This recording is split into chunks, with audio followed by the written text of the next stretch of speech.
Okay, so thank you, Polyphoto, thank you, James, thank you, Mike, thank you, everybody, for having me here. This is gonna be fun.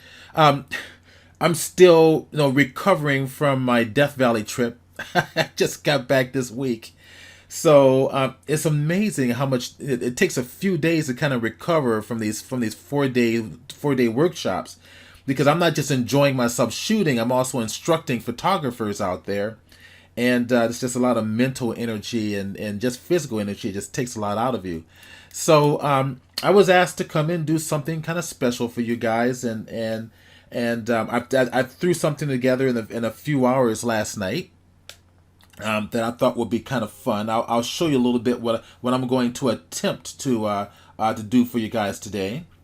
Um, Here's an I'm going to recreate a landscape just using photographic information. Now I know you guys are purely of you guys are mixed from what I understand. Some of you will do compositing, others will do straight photography or something along those lines. So what we're going to do is we're going to do something fun and creative, and we're going to take our photographic images and alter them. But I want to also talk about kind of my workflow and where I get my ideas and stuff like that. So first of all, you probably notice I'm in Bridge, and you're going to be using Bridge religiously. And this is the first thing I teach. Well, one of the first things I teach in my beginning Photoshop class. Many of you probably already know that I do have a 5-week Photoshop course, which gives you an extensive understanding of Photoshop. I highly recommend it. So if many of you are kind of new to Photoshop or just barely touch Photoshop, get into that class. And of course, I'll send James the link to send to your newsletter so that everybody has an opportunity to sign up. And the beginning class won't start till next month, so you have a little bit of time. I created a folder for Polyphoto. You'll probably see, you can see my mouse moving around here. You see Polyphoto's right here in that little folder. And what I did was I threw a bunch of photos together in that folder. It's just random photos. I just kind of threw a bunch of things together, and photographs that I've taken over the years, including some textures and stuff like that. And you can see some things from Hawaii. And I was part of Hawaii PhotoCon, the previous Hawaii PhotoCon. I will be there again this year as a presenter. And here's another shot from Yosemite, and we've got stuff, another close up of the Kubota in Hawaii. We might use that, we may not. You've got El Capitan and Yosemite. We got a little bit of everything here. We got a bunch of stuff. I got some textures. Look at the textures over there. We've got, more textures. All right. And we've got some waterfall stuff going on in here. So what I've done is I've taken a bunch of random images and I threw them in a folder called Polyphoto, because I figured I'll just pull something together impromptu while you guys watch and interact with me. So where do I get my ideas? When I teach my classes, and I teach creative Photoshop classes on a college level. When I teach my classes, when I give my students an exercise, I usually give them a theme, right? So I do go over the class on particular techniques in Photoshop that are unique, that are going to be very useful for artists. For the purposes of creating a concept, creating a theme, creating a story. And in my Photoshop classes, I make up a theme. For example, post-apocalyptic setting in the city or in the jungle or something like that, and the students have to use their imagination to meet that theme. So one of the first things that I tell them, and this is the same thing I'll share with everybody else here, is that if you're going to figure out what you're going to do and how you're going to do it on your own, you're going to fail. The best way to pull together a concept or an idea is to go look at other people's work. Go look at the master's work, or just other concept artists. We have got the uniqueness and the beauty of internet. Well, we can now go online and look at anybody's work of any quality anytime we want to inspire us. So I went and I put a little photo together inside the polyphoto folder. I have a concept folder, and this is where I found work from other artists, other people. And I thought, and let them give me ideas. Like, what can I do with this? Okay, I like this. This very simple one here. Love the use of lighting here. And as I go through here, I look at what other people have done. And I'm also looking at some of the rules that they're following. So whenever we're creating landscapes, and even in our own photography, we want to create that sense of depth, right? The foreground, the middle ground, the background. All the rules that apply to photography in terms of composition is the same. Well, why? Because the rules of photography compositionally come from the rules of the master painters, the master sculptors, right? The way we compose our photo doesn't come from photography. It comes from the artists, right? The painters, the sculptors. Here's another example here. And I'm not saying you guys are going to create this way. I'm saying just use this to give you ideas, right? So we're going to just take a bunch of photos. We're going to put them together. I don't know what it's going to look like in the end. I don't care. I'm just going to have fun with this, right? So as I move forward, I'm looking at what other people are doing. It's kind of, I love the way the background, fades out back here, right? I'm creating a sense of depth. You can see this person obviously painted it. As a photographers, do you care? You shouldn't, because it's just all the same rules, right? You should be able to look at anything photographic or anything painting and understand, how your work should look in the end. As I go forward, I'm loving what's happening here. I'm loving the idea that this is foreground, middle ground, and background. It's a concept, and it flows from one corner to the opposite corner in this particular piece. Now, I kind of like that. So as I move forward to other ideas, let's kind of pull this on down because it's kind of a big photo, and we see that same thing: that foreground, the middle ground, and background. Okay, so I figured maybe what we'll do is we'll do some type of an environment. We'll create some type of an environment. Stephen. Yes, sir. Maybe at the end, could you put some links where you are finding these kinds of photos? Well, they are very inspiring. Well, absolutely. Well, the link is www.google.com. All right. So here, I'll just do it. I'll just have you guys watch me do it. So let's see. Let's go over here. Let's bring in my little browser so you guys can see. And this is exactly what I do. And Pinterest is a great one too. And if you don't have a Pinterest account, definitely get a Pinterest account. That'll help you out, because Pinterest is scouring all the internet, and honoring your search, right? So what I do is I go, all right, right up here is your search bar is now a Google search box as well. So I'll put in here like landscape. I'll say concept art. Concept art. And I'll just hit the enter key. And then right up here, I'll click on images. And there they are. They just pop right up. And when I go to tools, I'm going to go to my sizing. And then under sizing on the left, I'm going to go to large. So that anything that comes up is going to be a large file. So if I want to just, if I want to click on it, for example, I'll click on this one. It'll say right over here, this is a 2100 by 1200 file. So I can right click and save it, save image as, so that I can save it in a special folder. Here, I'll just do it right now. Right click, save image as. It should go to my, I got to go to my folder, my drive, and go to my presentation files and go to polyphoto, and inside the polyphoto I made the concept inspirations. Double click on that and just drop it in there, and so that becomes part of the concept. If I I can click on any of these. Now these are all large files because I told it to be large, so this is basically how I do it, right? Click on these and determine which one kind of inspires me. I say, oh, that's kind of cool. Right click, save image as, and save. Okay, so you guys get the point. So I come through here and I look at what other artists are doing, right? So let's go ahead and minimize this. Here's the folder back in my inspiration concept art. Go ahead and maximize this. Okay. Go to the next one. That's the one I just downloaded. And you can see this is digitally painted, but it doesn't matter. The rules of composition, the curvature, the S curve concept, right? Being used within the flow of the four corner frame.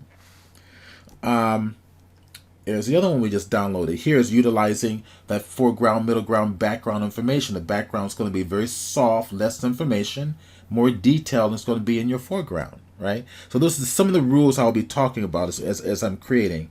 And there we go. We just saw this one. And here I saw this piece online, but I felt that it was unfinished, so I just decided to play around with this one just to see what I might do with it in terms of lighting. And of course, if lighting is coming from behind there, it might create a flare. So I put the flare in using brushes, just goofing around. So I might draw on top of the art to kind of give me an idea where I might want to go. That's kind of a cool one. Maybe we'll put some birds in our landscape scene. That will do. But all of these is giving you ideas, right? This presentation is not to suggest that you're going to create this way. It's just to open up your mind to say, okay, what if? What if I did this? You don't have to stick to one photograph, right? You can blend multiple photographs to get something very, very, very creative. But the rules still apply. A composition doesn't change. Right? So as another example. So I put all these, I find something on the internet that inspires me. I think it's really cool. And then I decide to put in the folder and take a look at it and say, you know what? I like this, or maybe I like this here, but I like this greenery in the background. Maybe I'll do something, a blend between the two. This is a cool one here. I always enjoyed this one. It's like several landscapes merged together, but flipped and turned to the side or upside down. It's like it's an imaginary world of Alice in Wonderland, so to speak. Another one here, using that concept of the foreground. Foreground is going to maintain a lot more detail. Middle ground starts to fade a little bit with the detail, and then your background really fades with detail, creating that sense of depth, right? Stephen. Yes, sir. What about rights as far as using the images that are in these images? What do we have to watch out for in terms of legality? All right. Now, what I'm sharing with you here is not to use these images. I'm sharing these images for you to use as inspiration for creating your own concepts. The work that I'm going to use today to create with you guys is my own photography. Adobe has is part of the Creative Cloud. You can download stock images, Adobe stock. So you pay for that. Therefore, when you use them, you have a license to use those images. I prefer to photograph my own images and then work from there. I'm using these once again as inspiration to use my images to do something different. Right? So, okay, there we go. So let's go play. Polyphoto. There's my folder. I've got some clouds here too. This is all my photography. And I'm going to be drinking water here as I'm talking to you. So, all my photography, right? Everything here is stuff I shot. I don't consider any one of these things as award-winning, but I can consider them as part of a composite for a whole nother concept. These sand dunes here might work these in the background might work as a nice little background feature, right? I don't know. I mean, love this little hazy here for background. I mean, I might use it for what I'm going to do now. So let's go play. I've already opened one up. I think it's look at this here. This is nice little fog or haze, and we can definitely use that for compositing. I'm going to use this image here, and we're going to start with this one.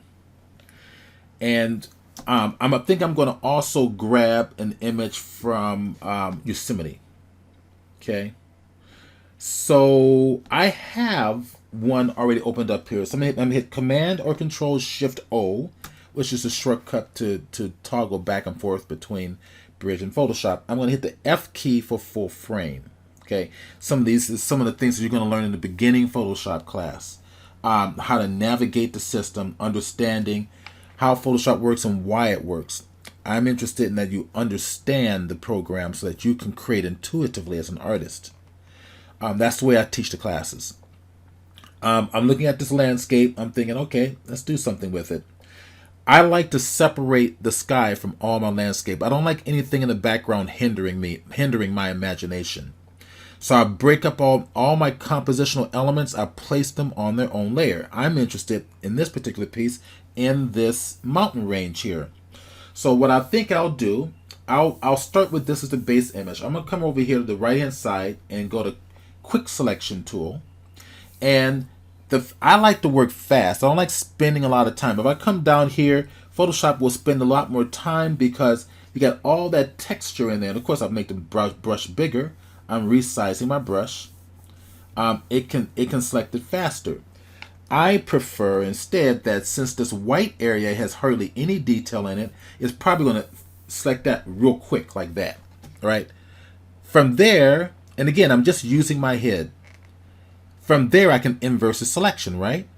So select menu, invert the selection, or utilize your shortcuts, Shift Control I. Use them, use them, use them. It'll speed up your workflow. Okay. You don't want to be put to sleep in Photoshop. You want to have fun in Photoshop and create something. So Command Shift I. I've inversed it. I want the mountain on its own layer. Command J. There. Okay. Done. So if I turn off the one on the background, there's my mountain. Now, why am I doing this? Because now it leaves that sky open to keep my imagination open as to what I might want to put back there. All right, so I want to get kind of a central point of focus going here for this little bit of an environment. So I'm thinking Command Shift O again. That's basically going back and forth between Bridge and Photoshop. I'm using my shortcuts because I want to work fast. Okay, so I'm thinking, okay, let's use this image here. This is a raw file that's quite all right. So I'm going to go ahead and hit enter, and it's going to open up in Camera Raw. And the one thing I always do in Camera Raw is to make sure that my optics is going to have the remove chromatic aberration and the use profile corrections always checked, so that it corrects for any lens distortion, and then it corrects for any red, green, and blue shift in your image. Okay, it's a result of poor average to poor lenses. All right, so there it is. Now the last thing I'm going to check here is right down here at the bottom. I'm going to set this to have a lower megapixel count because my camera is a 22 megapixel. So I'm using the Canon 5D Mark II full frame sensor. So I want to make sure this is a smaller file so I can work fast. So I'm going to click this little link right at the bottom of the image, and a dialog box comes up. So Adobe RGB space, that's perfect. I'll leave it there. But here under depth, by default, it's under 16-bit.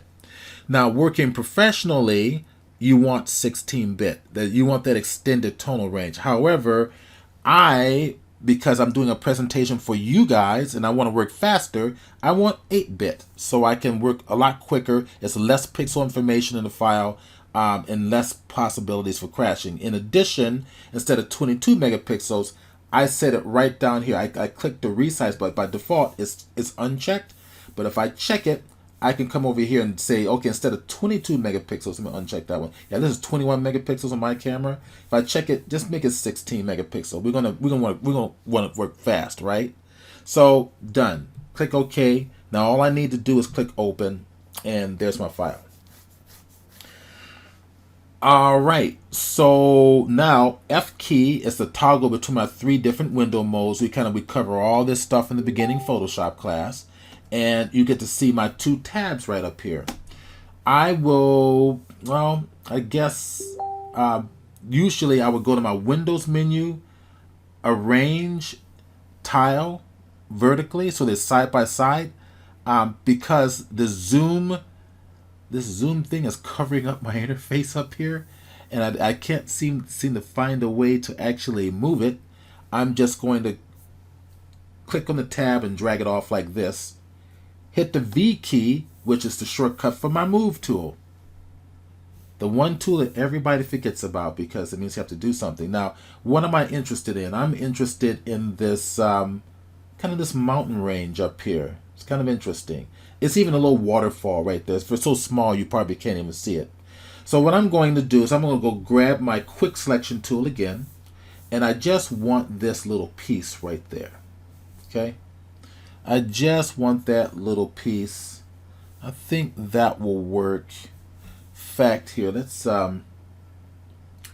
resize my brush down. Now, resizing my brush, if you don't know the shortcut to get this overlay, if you're on the PC, it's Alt right click. If you're on the Macintosh, it's Control, the Control spelled out, Option, left click, drag left to right to resize, down for hard brush, up for soft brush. Okay, it's not going to matter so much here. So I'm going to just go grab this, all that right in here. I think that's going to work. I tell you what, I might get some of this too. Stephen? Yes, sir. Just so everybody's aware, you're using the Wacom pencil, right? I'm using the Wacom, and there's my pen right there. Everybody can see it. All right, we're using the Wacom pen. So that's I don't teach the Wacom pen until the intermediate Photoshop class, because the beginning Photoshop class, I need you to focus on Photoshop and not on your peripheral tools. And using a mouse in that situation is it'll be best because it's more, because you're used to doing it, used to using it, and it's more intuitive for you. Okay, let's go play. I'll just go grab all this here. I may or may not use it. We'll see.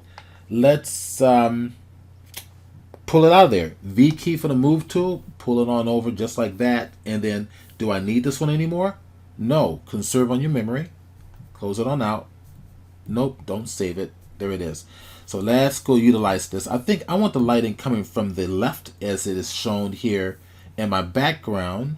So we need to flip this one. Command T for free transform. Hold your shift key and the alt key together.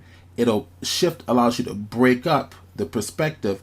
Alt allows you to zoom in, move toward the center, and just flip it like so. All right, I'm going to bring it up like this. I think I want to stretch this a little bit, possibly. So let's go and I'm going to hit enter on the keyboard. Let's hit the C key for the crop tool. I'm going to change my perspective, right? So I'm going to just pull this on up and give myself some more space up there. See, that's why I wanted to reduce the file size, because when you start, expanding your crop, your file size is naturally going to get bigger. So I can always crop this back down. It's no big deal. I'm not going to worry about it. So I'm going to go pull this on in here. Command T again. Make this a little larger. And then let's go ahead and shift and pull that on up like so. Maybe we'll do something like this. Okay, possibly.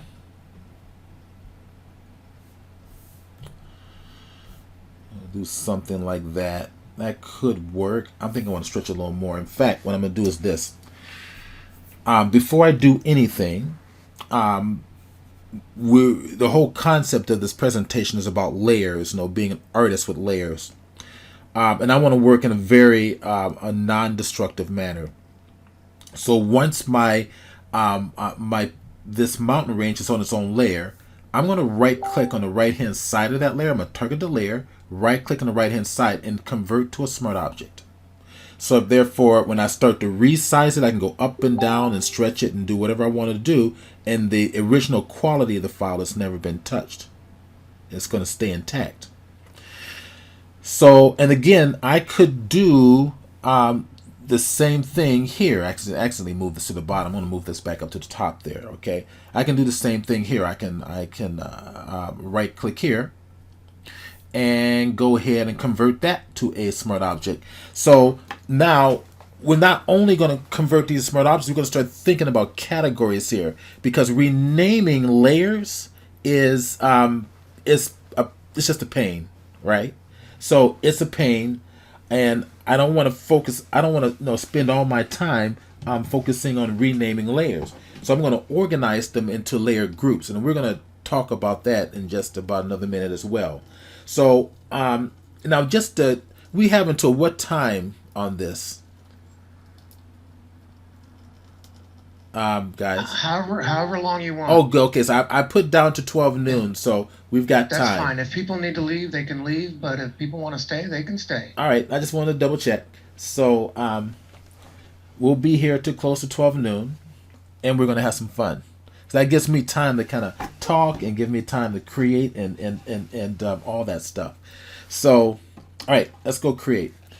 Now that it's a smart object, I can play around with this a little bit more. So maybe I'll go up here to edit. One of my favorite ones up here is the warp tool, and I can warp this little guy like this. See, starting to get a little different feeling. I don't care what the original photographic image looks like. Maybe I'll stretch it out like this, right?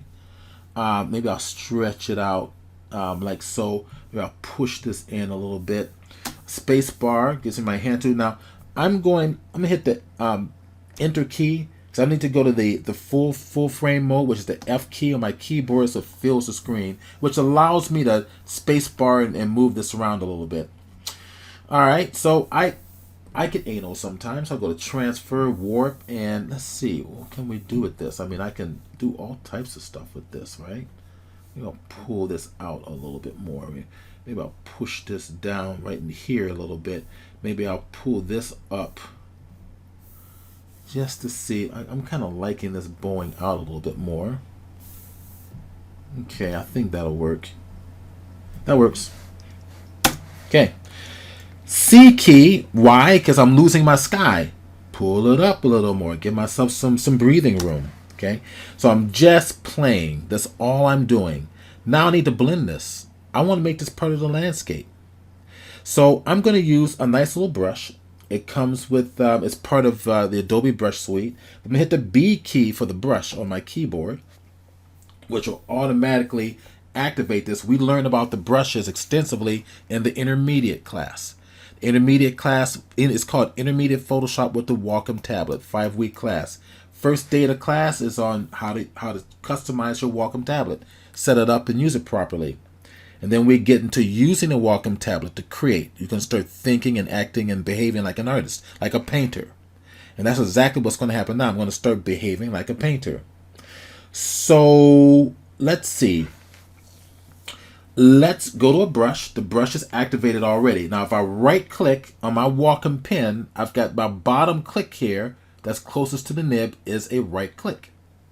So I'm going to right click and it gives me my brush options. Now the brush I'm going to use is this one right here in the bottom. It's a square brush.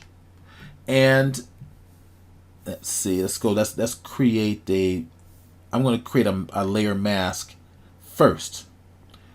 The reason being is that I want to decide what to show and what to discard. The layer mask, and we get more than the layer mask later on in the intermediate class and extensively in the advanced class.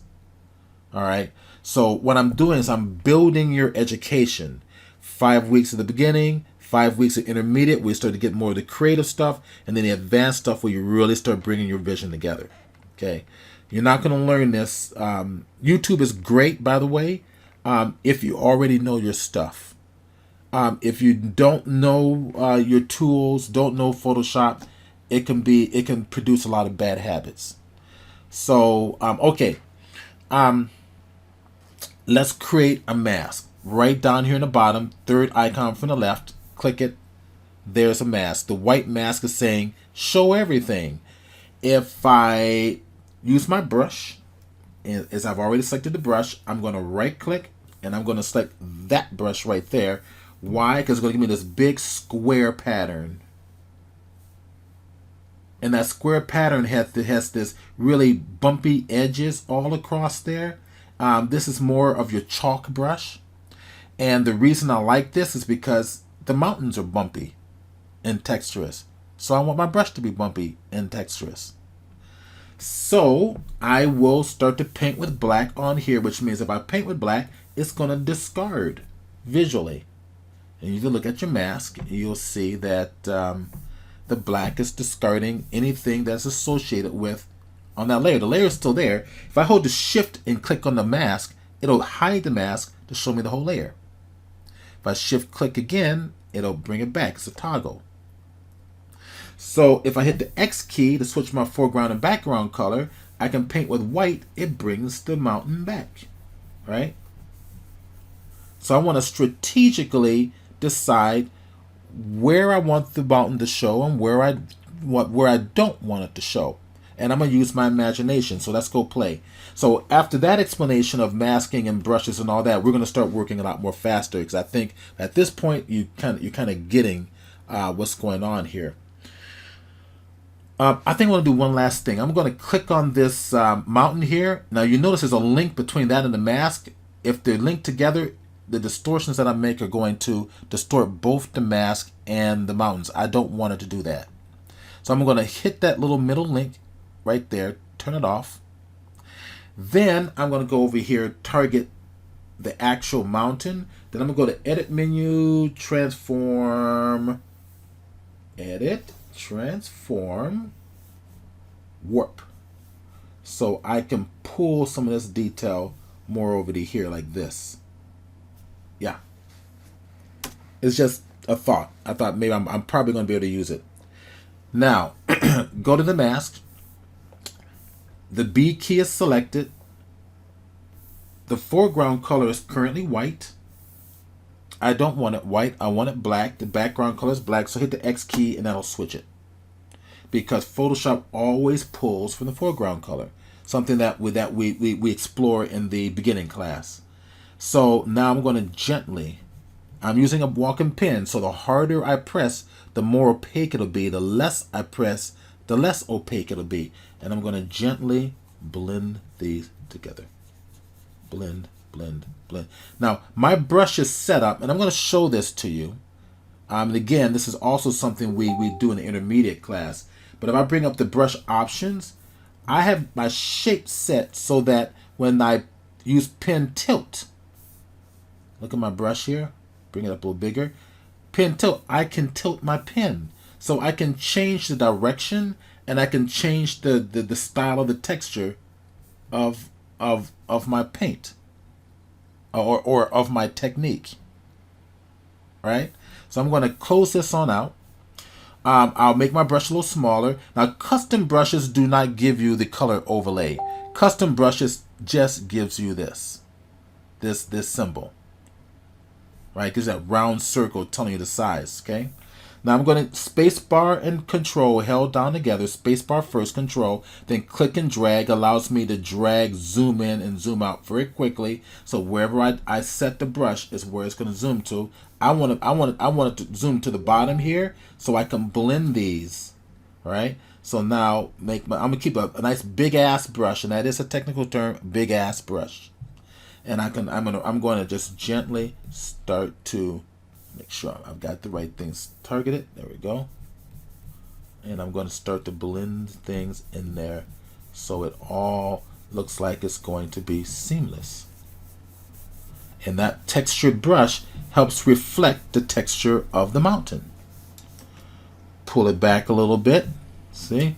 And I'm going to pull this on in here a little more. Get rid of this down here in the bottom. It's not serving me well, but I'm loving what this foliage is doing. Maybe make the brush a little smaller and say the foliage is going to come up the mountain here and integrate with the mountain. Just you see what's happening here. So now my imagination's going. It's kind of, ooh, that's kind of cool, you know. Let's see what else we can do. All right, so I'm going to just quickly, and I'm rotating the brush as I'm painting, like so. I'm loving what this little piece is doing here. Let's just let this kind of, you know, integrate right down in here, bring in those areas. This little dark area here, I think it's probably going to get some more foliage coming in here. Make the brush a little smaller, and I'm quickly doing it, allowing my imagination to flow. All right, I don't have any solid idea of what this is going to come out to be in the end. All right, I have no solid idea what this is going to look like. I don't care. Okay, let's see what it looks like if I go all the way up to here. No, I don't like it. I'm gonna go to X key and just bring some of that back. I think some of that works pretty good right in there. Okay. All right.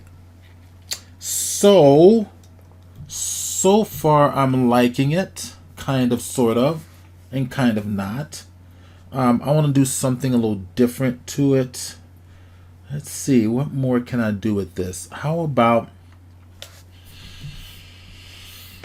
let's take this layer and let's duplicate it again. So Command J, right here, Command J, or click and drag it, put on a duplicate layer, and I'm gonna hit the V key for the move tool. I want to play around with this, see what more I can do with this. Well, you're seeing this effect here because of the mask. So I'm going to target the mask and tell it to fill completely with the foreground color, which is Option or Alt Delete or Backspace. There it is. Now I can see everything because I filled the mask with white, so we can see everything. Make sure I target the mountain. Right there we go, and move it around. I'm going to save this because if it crashes, I'm going to be mad. So Command Shift S. All right. So then it's taking me back to. I'm gonna make a new folder. I'm gonna call it completed piece, or I'm gonna call it demo piece, or demo. And we're gonna call this one environment. Oops. Okay. Environment, and we'll call it environment 1 just in case I want to do sequences. There we go. And assuming it's a TIFF file, save it, done. All right. Okay, so now this is a smart object, right? What if I want the original back to get a different look? Double click on the smart object. There we go. And there's my original. Let me see. Can I can't do it through here, can't I? Well, I could do it through here. If I hit the F key to go to my full screen mode, I'm inside the smart object, so I can pull this off to the side. Here's the original manipulated image. I can take this and pull it on over like that. So now I'm using a smart object, what's inside the original contents inside the smart object, and bringing it back again. Turning it off, closing it out. I don't need it anymore. Which means I don't really need this one anymore. So I'm going to delete this layer here. I was just using it to get the original back. So undo that. But I do want to go to here and play around with this. Let's see. Lighting is coming from the left. Let's see. I'm going to play around with shapes here. So Command T.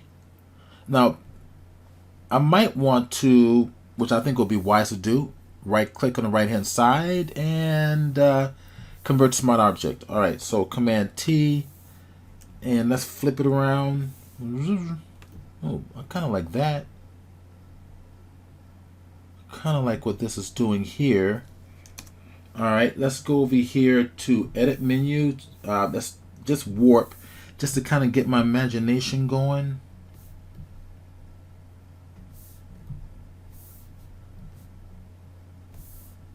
Okay, we're gonna mess with the shading a little bit.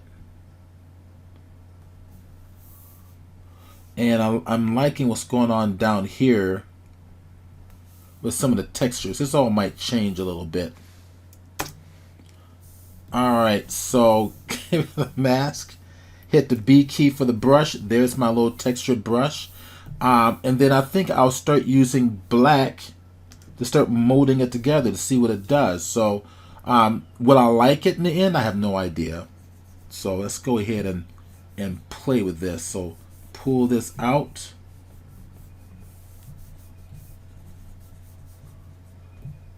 Let's get this to blend in with the others.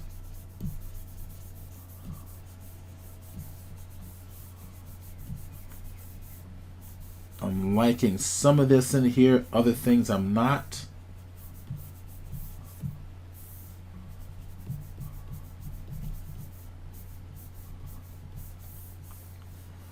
Alright, let's see what this does here. If I pull this, hit the X key to go to white, so I want to pull some of that detail back.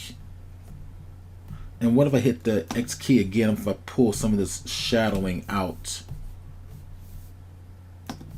And let's connect it like so. I'm going to want to bring change the lighting a little bit. Hit the X key, bring up some of this foliage I'm liking right into here.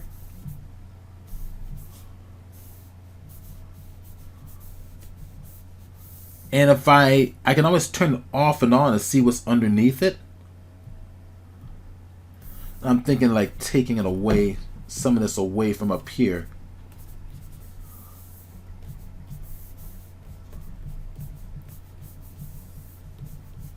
Now, the shading is suggesting something a little different. Let me see if I pull this on out here. See what this does. The shading, let me go back. I'm gonna hit the X key and go back and see what happens. There. Yeah, I'm liking the cracks coming up through here.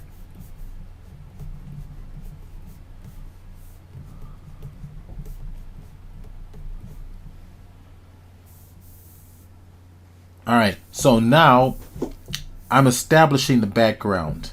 Well, not the background, but well, this is probably going to be more of the. It could be more of the middle ground. I haven't decided yet. So I'm gonna put all these into a group. I'm gonna call this group for now background. So I'm gonna select all the layers, Command G, right, and then I'm gonna double click it, call it background.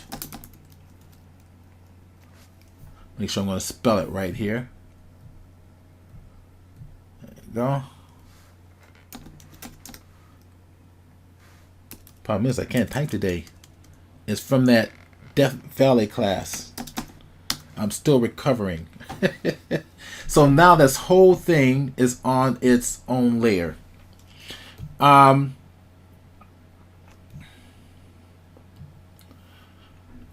right. Now I'm going to play around real quick with the sky. So I'm going to make a new group right there, another folder. I'm going to call it sky. So I'm keeping everything in groups. And I'm going to go find out what type of options I've got for skies, just for now, just to kind of get everything pulled together and seeing where this is going. So far, we got this big mountain mass jutting out from the ground. I got to establish the lighting, so this whole thing is going to change, right? And then I want to actually change the configuration of the mountain as well. So I'm just, at this point, I'm just using my imagination. Why? Because I go to, little things like this, and I'll look at other people's stuff saying, okay, what can I do? See, look what this guy did. Something very similar concept. Go to the next one. All right, looking at other people's stuff, saying, okay, where can I go with this? This is kind of cool. What could happen? Let's kind of squeeze that on in. What could possibly happen with this piece? So let's go over to the images. I'm looking at some of these guys. I don't know what I'm going to use. I don't know. I'm kind of liking that.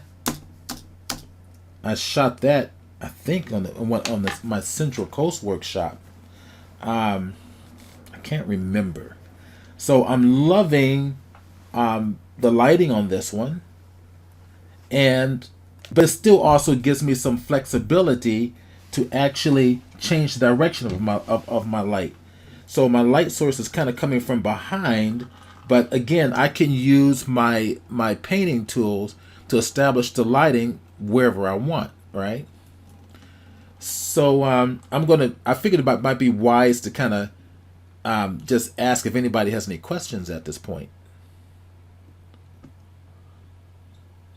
I have a question. Okay.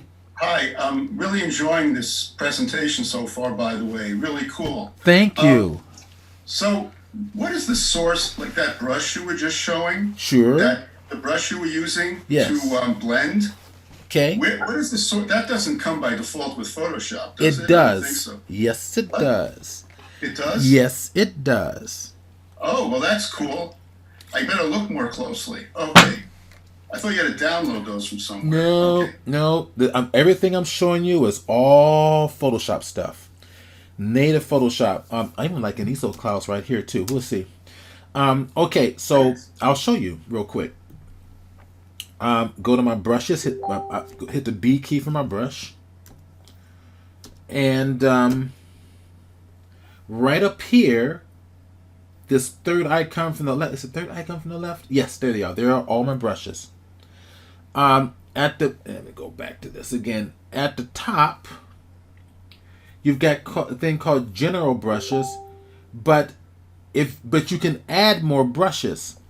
What you want to do is add your legacy brushes. I believe if I go to my little gear symbol, go back to my brushes, my little gear symbol right up here, click it. Get more brushes. I think append there we go. Append default brushes. Here we go. Converted legacy brush right there, very bottom, right in front of my face. I wasn't looking. Legacy brushes right there. Click that. I don't want to click it because it's going to change my brush palette. But you go inside, you will find these types of brushes in there. Oh, great. Now Okay. I see where it is. Thank you. You're welcome. Okay. So all right, let's go back into Bridge. Command Shift O once again. I'm gonna start with that one. I might come in here and do something with that. I don't know. Let's here's a trick. If you move Bridge over a little bit on top of your photograph, and you go get the file that you want and drag it on over like that, it automatically becomes a smart filter. And I can play. Shut up. Hit my V key for the move tool. And I can go play. Right? I can go play. So let's see. Let's go where? Let's go back over to here. Okay, come on, Adobe. There we go. Thank you. F key, Command T, and I can play. Like I'm liking this here. Maybe what I will do is this: edit menu, transform, warp around. So I can do whatever I want. Warp it around. Okay. Okay. All right. I don't know. Am I crazy about these clouds? I don't know. I just don't know. Maybe not. I mean, control. I'll tell you what. I'm just gonna. Shift allows me to kind of distort. I'm just playing around with just the positioning of them, just to see. I may want them coming slightly from the side here, and I might end up having to extend this over a little bit, and I'll show you what I'm talking about in just a bit. Because I tell you what, I'm gonna do it now. Crop tool. Give myself some space here. Pull it over. Give myself a little more of a little longer feel there, because I'm going to want to start building some mountain areas back over in here.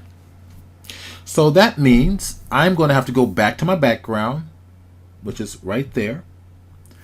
And the sky was above my sky folder, so I'm going to drag the clouds into my sky folder there. Okay, so if I turn the folder off and on, there's my sky. So you see how I'm organizing my layers so that it makes it really easy for me to pay attention to where I am, and I'm never going to be lost at any time. So if I come back to background here, this background there, that one there, which is representing the lower half of this piece, I'm going to want to distort a little bit. So I wonder if, let's see if I don't know if Smart Objects is going to honor this. I just want this portion of the layer to be distorted.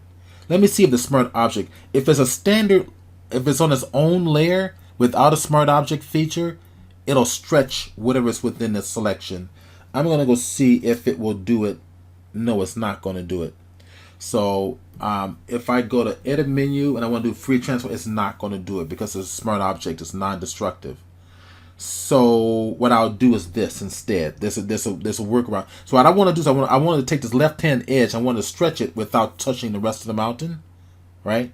But there's a little trick I can use. I can just go back and just use warp again. And I should just want to stretch just this portion. Just tweak it out a little bit. Bring it on over here. That does it. Look at that. And I create some nice little lines coming up through here. So I'm just letting my imagination flow. That's it. I'm going to keep that there and hit enter. Okay. Now, I'm going to have to rasterize this because I want to do some tweaking in here that I need to do directly on the layer itself. So also something else is wrong. I want to keep my contrast consistent. So I'm looking at the contrast in my mountain areas up here, right? They're a lot more contrasting than this area in here because where the trees are, because when I shot this was in haze. So we're going to go and modify that. Here's a great way of doing it. A couple ways of doing it. I can actually apply some of my camera raw features to this, but I would rather see it happen in front of me. I know what. Why don't we do this? Let's just go modify it in camera raw. So this is a Smart Object.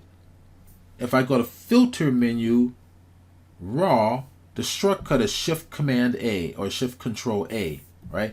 So I'm going to hit that Shift Control. Let's go back to here. Shift Control A, and it's going to bring up Adobe Camera Raw. And since we've got haze, is the problem. What's the one we're going to use to combat that haze? Should be pretty easy. It's called Dehaze. Yay, Dehaze. A stupid name, but it works. So I'm going to come over here and I'm going to give it the contrast that I need. So I think what I'll do is I'll bring up the shadows a little bit just to make sure I get some detail in there. Then I go to Dehaze. Dehaze will target the deepest blacks and only target those deepest blacks. So haze, dehaze, haze. If I want haze, and I'm going to want haze in a little bit, to dehaze, nice and sharp, right? And if we kind of take a look at it compared to the mountainside, that looks a lot more compatible, right? So we'll just stop there. Click OK. Boom. There we go. Now it looks closer to being shot with the single lens. All right. So, all right. I'm loving where this is going so far. Let's go get some more clouds just to experiment with it. Command Shift O back to bridge again. I'm thinking I want to see what this one does. I don't know if I'll use it or not. I want to see what it does. Okay, click OK. Okay, now I want this where? In the sky folder. I'm staying organized. And in the sky folder is underneath the background, which is exactly where I want it to be.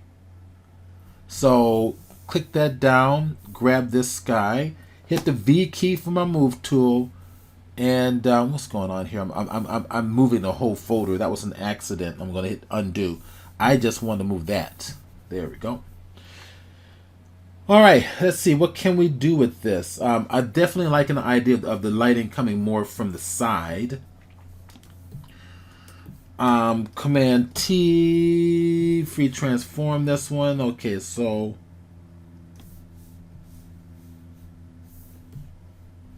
to the side, I'm going to stretch it out a little bit.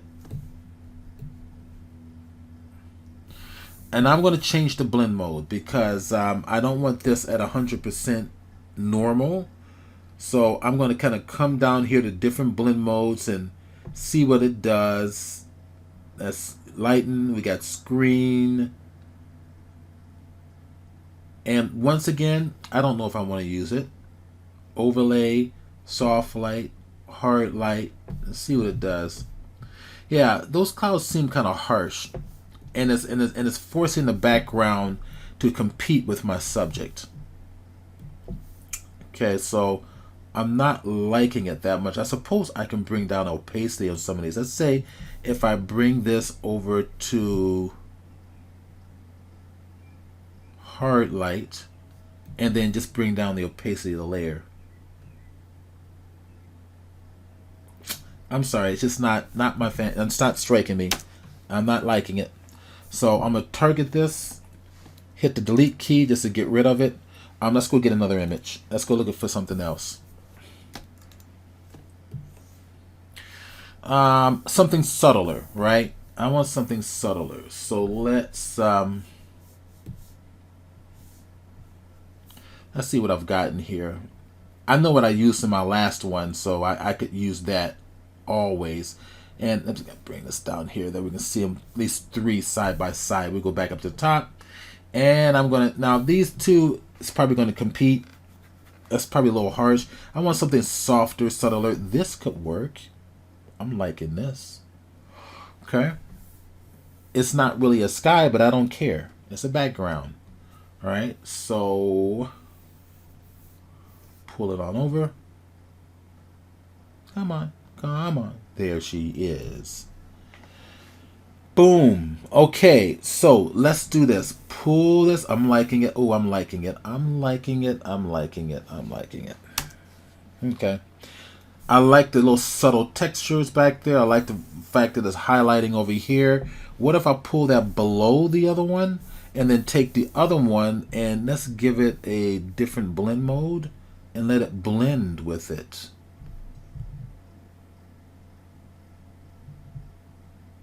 That could work. Screen, let me see.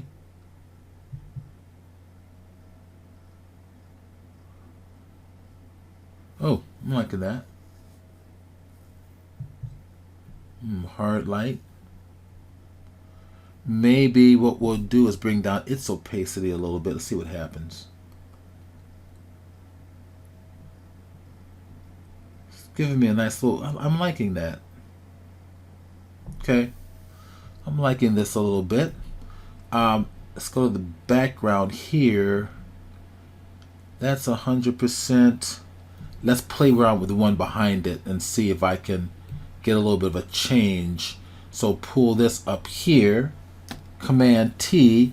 And again, I'm just playing. Yeah. I'm just playing. I think this darker area is creating a nice little saturation and color, but I want a little bit more of a brightness in there, and this extra texture helps to serve as giving some background elements. Maybe I'll stretch it like this, stretch it down, something like this. Yeah, what do you guys think? A little better? This is going to change. This whole thing is going to completely change. All right, let's go back to our mountain. Command S, we're going to save it. Okay. It's giving me a little something going back there. I need to start adding some background elements. What's bugging me is that this background is competing with my foreground and my subject matter. this background needs to recede, so I need to flatten this out. And there are ways to handle that. One way is this whole layer group, the sky. I'm going to turn it off and on. Maybe I'm going to want to soften it up a little bit. Let's see. If I double click on the group, it's going to give me my layer styles box. If I go to the overlay on layer styles, it's going to overlay it with whatever color I want. If I bring down the opacity, it's going to haze it up a little bit, right? Which is actually bringing down the intensity of the background, allowing the details of the foreground to stand out better. I don't want gray here. I'm probably going to want something a little brighter. So if I click this little box, it gives me my color picker. And if I come anywhere over here, I can pick it, boom. Yeah, I'll pick that color there, or pick this color here. You can see it change. It's this overlaying of that color. So I'm gonna go here, pull this up higher, and see what it does, or make it more saturated. See, there we go. Ooh, I'm liking this. All right, so maybe pull a little less saturation out. Maybe I want to keep it. I want to keep it up in a higher range, and just a little less saturated. We'll just go with that for now, just for now. Okay, so that's my color overlay. So I can turn this off and on, like, you know, before and after. I mean, I've got options here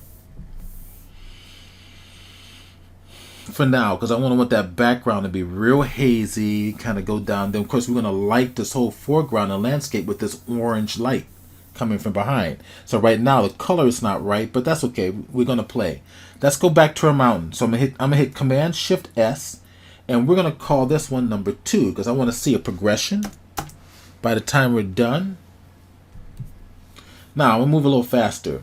I want to start shaping up this mountain a little bit. There's my background right about there. I want to put a new layer right up in here. I'm going to change this new layer to multiply blend mode. Why? Because I want to start etching detail into the mountain. I want to start changing its look and feel just for the fun of it. Just to do something different. And I'm going to use that same brush, B key, right? Go or go to my brush right over here. And if let me make this larger. There's my brush. I'm going to right click, make sure I get the brush I was working on, which is right here at the bottom. I believe it's this one right there. I'm going to click on it, and there it is. So I can rotate it, move it around, and I'm going to use this layer to etch in other cliffs and crack detail. So let's see. Maybe we'll bring this brush down a little bit. The lighting is going to be coming from the left. It's going to create the shading on the right, but I might want to keep some of these crevices in here, right? Right, and I'm using my imagination. I'm gonna bring this on up the cliff. Start adding those details in there. Maybe another one. I'm looking at the cracks that are already there, and I'm going to accentuate them, make them in just, you know, right, and it looks like it's part of the piece, right? Maybe I want to take this all the way up to here.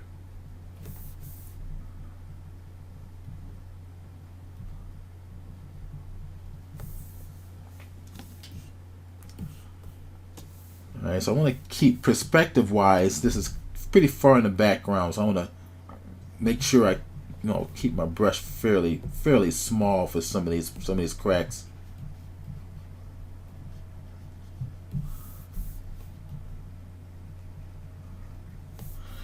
This large area here, I'm probably going to want to darken that down a little bit.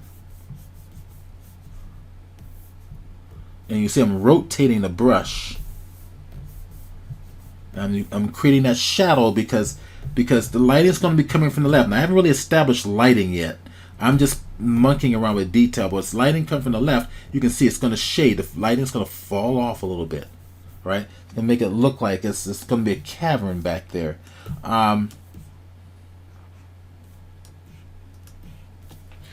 I might just say, hey, let's take a chance and just kind of put a crack in here. kind of create a little cave, and we're going to use this brush to create these cracks in it, right? I'm rotating the brush around to simulate cracks coming all the way down the mountain. Maybe what I'll do is it'll kind of subside right down in there.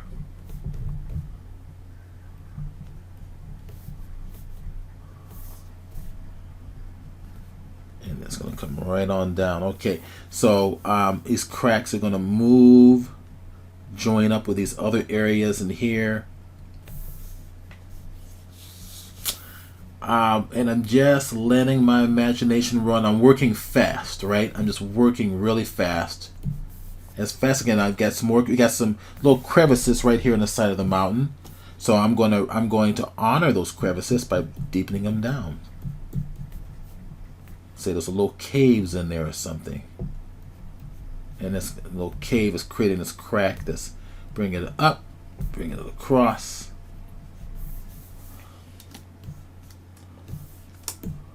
Okay. All right, so I'm going to start messing with the contrast in here. These are some little caverns in here. That's fine. Now you see how it's starting to come out? It's starting to jump forward because we're starting to establish some depth even in the mountain itself. This is the stuff you're learning in an intermediate class. It's how to use your brush to redefine. And now some of these caverns, some of these details in here are starting to look like that, like, especially when we have to hit the H key for the hand tool. Especially these areas in here are starting to look as if they are rounded or they're taking on another shape, and that's fine. And that's where you're using your imagination to basically make it happen. So if it starts to suggest that to you in a certain way, then go for it. Don't be afraid. Just go for it to see what it does. I mean, you never know where this is actually going to go. So I'm going to just go ahead and round that off, and or add more cracks into it, and that is going to I think that's going to make a more interesting piece. So the whole idea is that we're going to completely change it from what we have. So let me go back and start working on this. So even in here, hit the B key for the brush. It's my brush. Make it. Oops, I'm gonna make it a little bigger and start to add a little shading in here that suggests there may be some rounded edges in here, or rounded shapes, more of a rounded shape with the cracks into it. Even in here, it's probably hard to see my brush, but Stephen, it's been an hour and a half. Do we want to take a 5-minute break at 11 o'clock? Sure, that'll be fine. Just finish the section that you're on, and then we'll take a 5-minute break. You got it. I got 4 minutes left. That's more than enough time. Okay, so you see how I'm creating this volume in here? So I'm saying, okay, this crack's coming down to here. It's going to open up another little kind of cavern, which is going to go down in between the trees, right? It's going to go behind the trees. All right, over in here, same thing. Let's kind of finish this up. Where's my brush? Did I get the right brush? Okay, I accidentally clicked on the brush, so that's all right. Go back, get my brush. Bring it down. Okay. You know, creating these little caverns. Okay. Okay, so now you're starting to get some more dimensionality out of here, and we can go with that.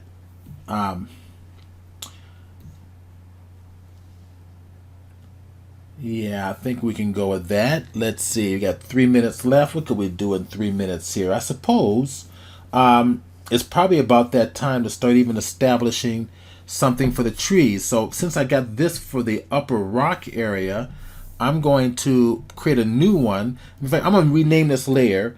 I'm going to call this one Rock Shadow. And then the next one's going to be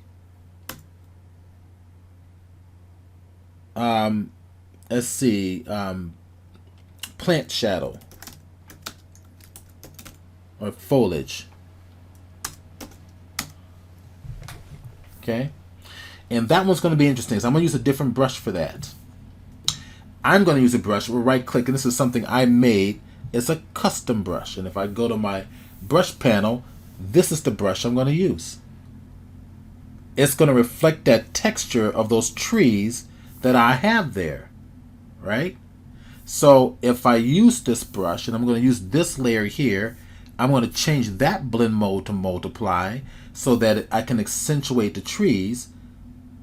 And then when I touch down, watch what happens.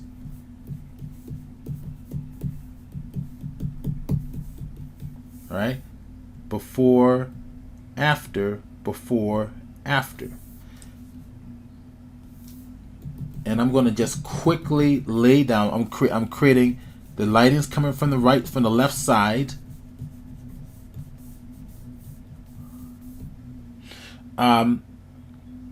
Question. Could Yes. you read off the brush numbers you use? Because I can't quite see them on my screen. They're so small. Okay, so now brush numbers. So you're talking about Yeah. those numbers are just, I believe those numbers is just diameter sizes.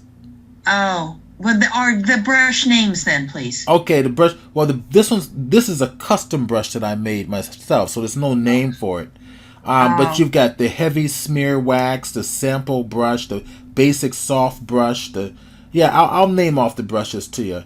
Like this one I've been using. Thanks. Well, I did name it off earlier. The square one that I was using, this one here, is called the chalk. It's the chalk brush. Okay, great. It came from the chalk brush. So that one. Thank you. Yeah, you're welcome. So that one here, you can see right down here, make it bigger. That's the chalk brush. Okay, great. Thank you. All right, You break time. Let me know when you're ready to take a Yeah, break. It's we're up ready to you. take a break. We're ready. So what I will do is I will pause my recording. I am recording. We are back. Okay. Let's come back to here. All right, let's go have some fun here. I'm gonna do a few more modifications, and I'm gonna work in my background. Remember, the background's all in its own layer, which is nice and organized. I'm gonna come back over here to this one right there, and what I'm going to do is I think I'm gonna rasterize this layer. It's gonna help me work a little faster. That means I can use my brushes and in any non-destructive choices on this layer. So I'm going to right click on the right hand side and I'm going to hit rasterize layer. So now it's a regular layer and you're going to see why I did that. I'm going to get in close. I'm going to hit my L key for the lasso tool. I want to lasso that little guy right there. And then I'm going to come over here and I'm going to edit menu and I'm going to come with transform. I'm going to warp again, our favorite little warp. And I'm going to grab a little piece of the... No, I hate that. I don't know. I mean, I like it, but I'm hating what it's doing. Maybe what I'll do is this. Let me hit enter and let me do it again. So edit menu, transform, warp. There we go. So that's a little tighter. Let's see if I grab that piece. There we go. That's what I want. Okay. And I can use these little things here to kind of tweak it on in there. That's good. Done. Okay, now take a look at these corners here. Oh, it broke it apart. So what? Stop stressing. I'm gonna go over here to spot healing brush, retouching tools, and go like that. And boom, done. Boom, done. Done. Make the brush a little bigger. Done. Alright, all merged together. Looks great. Okay, I want more. I'm excited about that one. I want to do more. So I want to go right over here. Lasso tool. And I think I'll just put a tight little lasso from the very beginning. And I'm thinking, I don't want that one. I just want that little piece right about there. Edit menu, transfer warp. That's good. Let's see if I can pull this portion down. That works. That works. Okay. See, now we're starting to put a different little landscape back there. All right. So, I probably want to do something else. How about if I go to my quick selection tool. I've got sample all layers in my options here, which is important because now I can sample anything I want like this, right? And then Command Shift C, which means copy all visible, right? And then Command V for paste. So paste it is all. Just go ahead. Can you explain when you would want to use sample all layers and when not? It should be obvious that question, buddy, is telling me you're not watching your layers. Because what layer, when you sample something, is sampling what? The layer you're in? Yep. All right. So what does sample all layers mean? Take everything below that. That take everything you see that you have selected, no matter what layer anything's in. Okay. That makes sense. So you answered your own question. So Okay. sample all, Command C is copy, but add the shift to it. It means copy all visible. All right. So what you have selected, so I can move that on over. Dumb question, but does that mean if you have something that you have masked out, it will not sample that? It'll sample all visible. So it's what anything you have not masked. Doesn't matter what's in what and where it is. It will Okay. sample what you have selected. Thanks. You're welcome. Okay, here we go. Here's a mountain. I put it on its own layer. Let's change it up a little bit. So I'm gonna hit the E key for the eraser tool. And with the eraser tool, I'm gonna select that same brush. And I'm gonna say cut away, cut away, cut away. Why? Just to change up the look. Right? Just to change the look a little bit.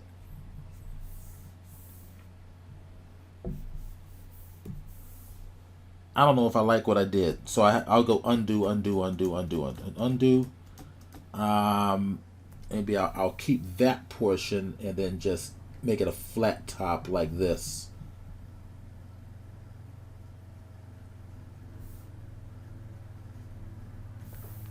Maybe you see I'm rotating the brush there to kind of get a different look, and this is going to go in the back. So V key here, Command T for free transform. And this is going to go way in the background, which means it's got to go underneath everything. See? And in addition to going way in the background, it's got to reflect the atmosphere. So the further things get back in the background, the less detail, the more haze, and the more it takes on the color of the ambient light. So to get that effect, what I'm going to do is... and this may be a little too big. Let me bring it over here. Yeah, I don't want it over there. I want something here. I'm going to hit Command T and maybe just, let's do some. There we go. That changes it up a lot more. Do I want it there or maybe something back here?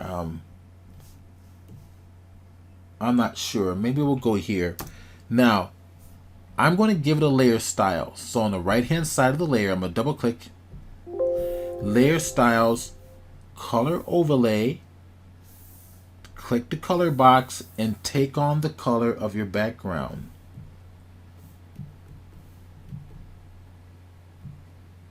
Okay, and then tell it to overlay that color. So it's going to be way back there. Okay. Is that making a little sense? And I can play with this, right? I can come over and Sample there. That's too bright. Sample this color. That gives it the feeling of fading in the background. Maybe closer to that. That's a little better. I think that one's probably the best.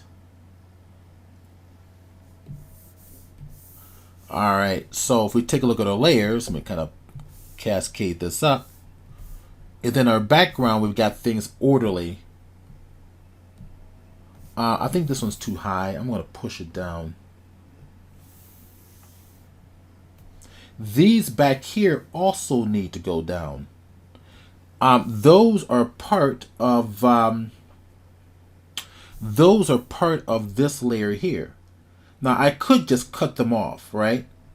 And I think I will. I think that'll be easier. So I'm gonna go to my Lasso Tool, and because we can just, let's see, I can just, yeah, I can probably, I'm just gonna be sloppy here because I'm gonna create this little, I missed a mistake. I'm gonna create this little jaggedy. So I'm wiggling my fingers. Wiggling to create those jaggedy areas, and then come all the way around. And this time I want to be on the layer I want to affect. So I want to cut it away from this layer so that this whole piece is going to be in the background. So I'm going to hit Command X for copy, Command V for paste, and we make sure it's underneath the other one. Hit the V key and place it back where it was. So I've got some flexibility. I can put it just slightly underneath it, okay? Now I got to make it look like it's going to go back into the background. Now remember that overlay effect that we applied to this one right there, to that one right there? I can take that overlay effect, hold the Alt Option key, drag it on top of the other one, and boom, it's done. Right? But I want this piece is going to be closer to you than the one in the back. So I want to go to the overlay option, and I want to take the overlay down. Oh, I've got the wrong one. Darn it. I hate it when I do that one. I want that one. Okay, this overlay there, and then bring it down so that that looks like it feels like it's coming toward us. Is that making sense?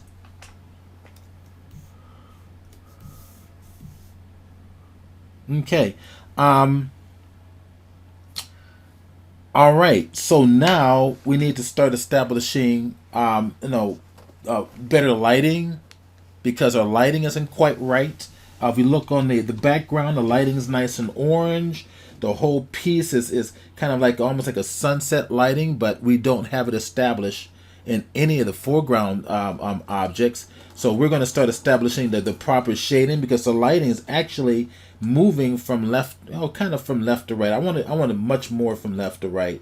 So I might, bring those highlights down a little bit, but we'll see.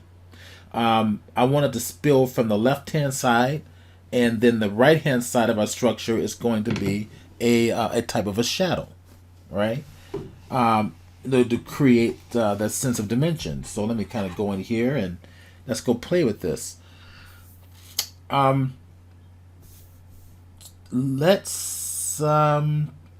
thing that's bugging me too is that the background here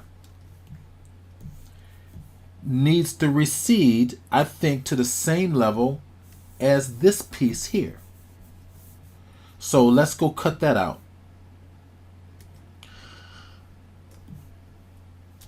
All right, so we go.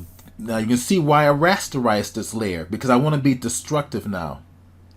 So this layer is underneath it, so I can be a little sloppy. So I'm going to go to L, just cut all that out right there. Bring it all the way around, because it's on its own layer. Look at the layer. Command X, out, Command V, paste it back, V key. I want to put it underneath the big one, and put it back.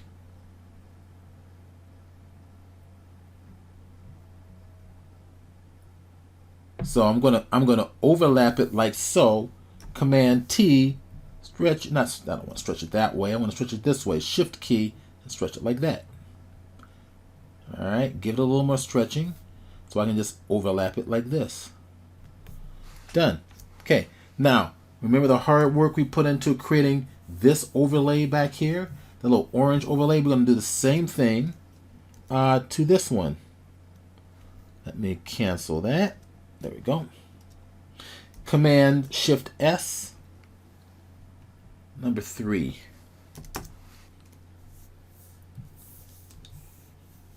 Okay. All right.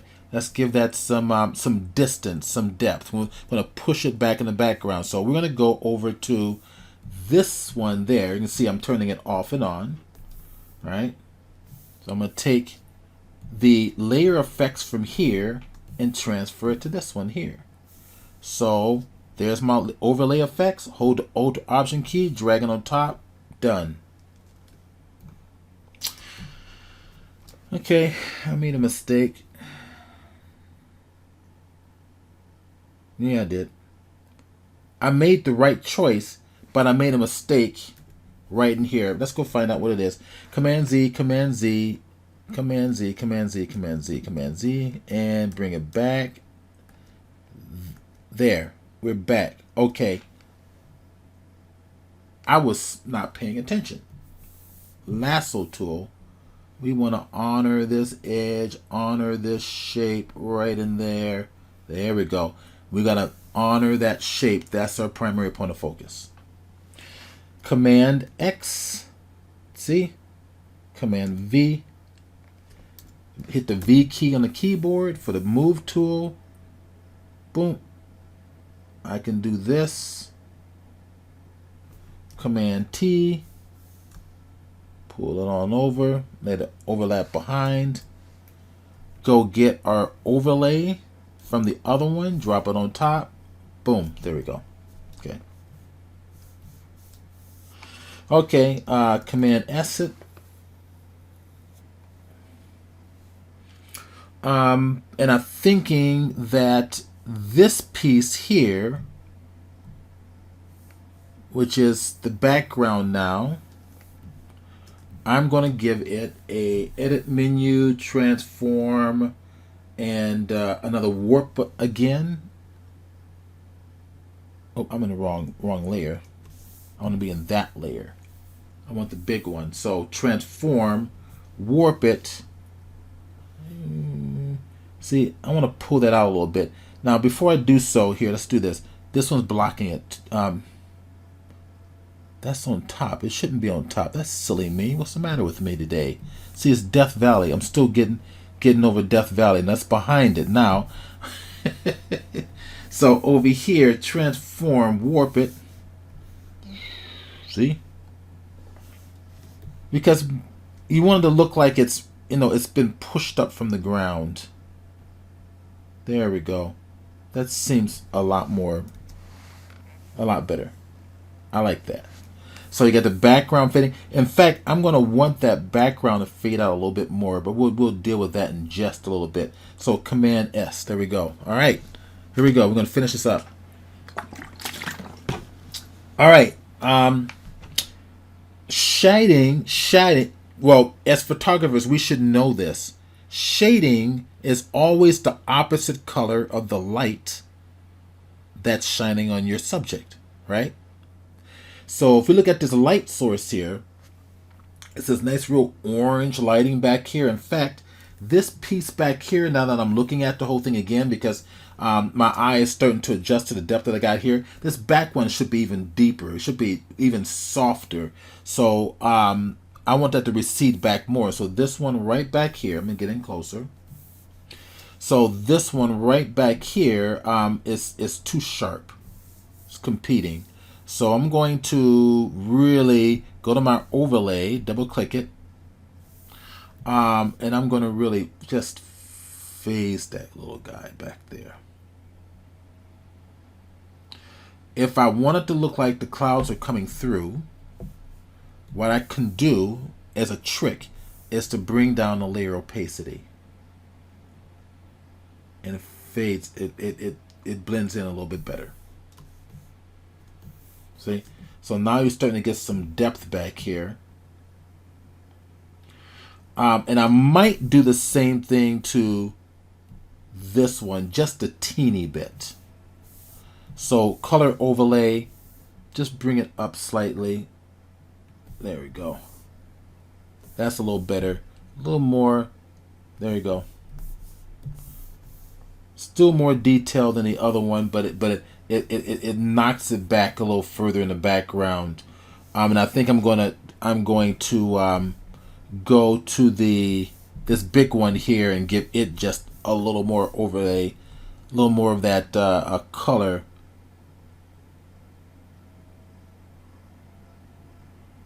Okay. Okay. All right. Let's go ahead and establish our lighting. All right. So everything's my background is here, right? That's my whole background. But I have a little bit of a problem because the next technique that I'm going to want to use, I want to use it as a clipping mask. Right now, that's going to be a problem because I have this whole extra side here. So what I'm going to have to do, this whole extra, this faded side here is a separate layer, right?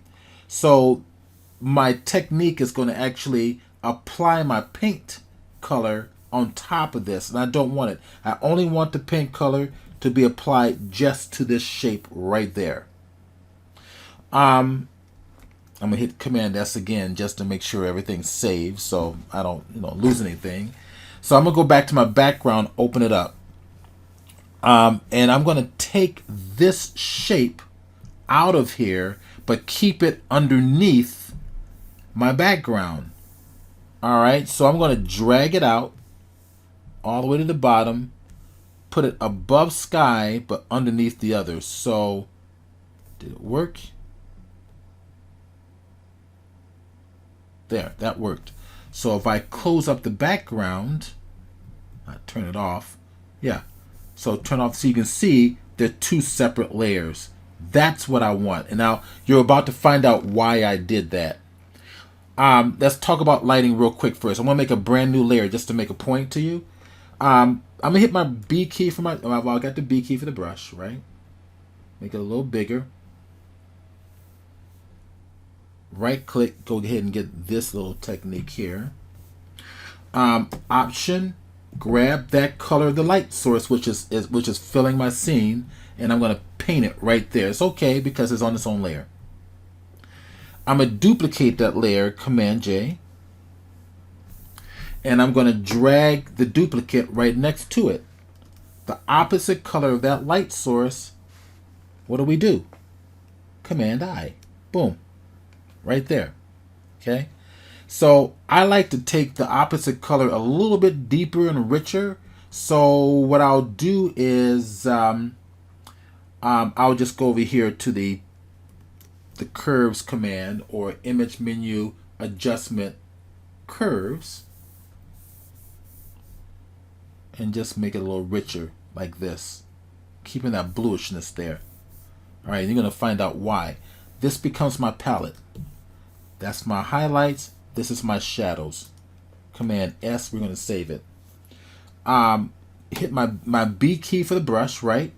The shortcut for getting your eyedropper to make your forecolor color whatever you want is Alt Option, and there it is. So if I tap on that, now my foreground color becomes blue. If I hit the X key and Alt and click on the highlight, now I've got my highlight, my highlights, and my shadows established. Let's start with the shadows first. So hit the X key, go to the shadows, and I'm going to make a new layer. Where's my background layer right up here, right? I'm going to take these two color layers, this is my palette, and put it on top of everything just to stay organized right there. In fact, if I go ahead and group these together, I'll just call this palette or palettes. All right, so there's my palettes inside its own group. I'm gonna save that as well. Here's my background. Let's go ahead and Command 0. There's my background on its own group. So what I'm gonna do is I'm gonna make a new layer right above it, and I'm gonna hold the Option key, put my cursor in between the background and that new layer. You get that little white symbol, the down arrow. That makes it a clipping path. That basically means if I paint on this, it'll only paint on that shape. So I want to make life easy on myself, right? So I'm going to hit Command Z. It's a clipping path to the background. So I'm going to change this to not normal mode, but to multiply. Okay, and we're going to start establishing the shaded side of this piece. Right? So light's coming from the right. Oops, let's hit the B key again. There we go. Got it. I'm getting that big ass brush. And we're reestablishing the lighting because it's falling on this side. I'm going to reestablish this right about there. I'm going to make the brush a little smaller because now I'm going to start to pull the shading on this side. Some's going to fall here, especially in these little caverns. So you're starting to get almost a sense of a rounded shape here. And I can be sloppy because the technique is being restricted to this side. See this portion of the image, look at where light's going to be. It's going to be coming from the left. It's going to create that shading all inside here. Especially on the sides here, all on the sides. All right? So I'm starting to think like a painter now and not a photographer. If you're going to be an artist with your stuff, you got to think like a painter. And as I'm just going to just place all this in the shade because why shade is the color of shade is blue. Look at that. See that there? And I want to use a different brush going down the foliage. I'll tell you. I mentioned I'll talk about that very quickly. All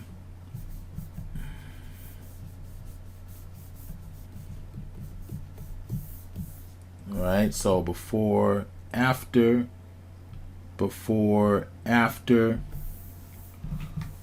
Come down over in here.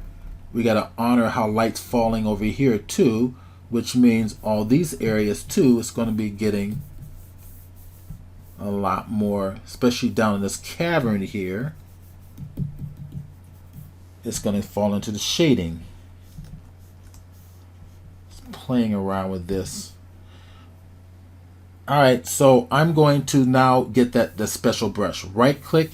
This is my foliage brush, and I made this brush. If I come over to here, I'm going to turn off all the special effects features, the shape dynamics, the scattering, and the turn off transfer. And then if I go to the brush tip shape and space it, that's my brush right there. And I think I made it from a bunch of foliage that I copied. So in the intermediate Photoshop class, that's the week 2 is we get into brushes, and I'll show you exactly how to create them. But basically using black information. So if I take this, let's see, I'm going to change this to black, the foreground color to black. I'm going to make a new file real quick. I'm looking at the time. Let's see here. And I paint with black with this brush, make it bigger. That's a bunch of leaves in there, right? That's how I made this brush. I found a tree, copied, selected a bunch of the leaves. Well, do I have it handy real quick? Maybe I can show you real fast. Oh, do I have a trees? Yeah, I guess I can use this one right here. Open up. Thank you. Jeez Louise. Okay, there we go. See?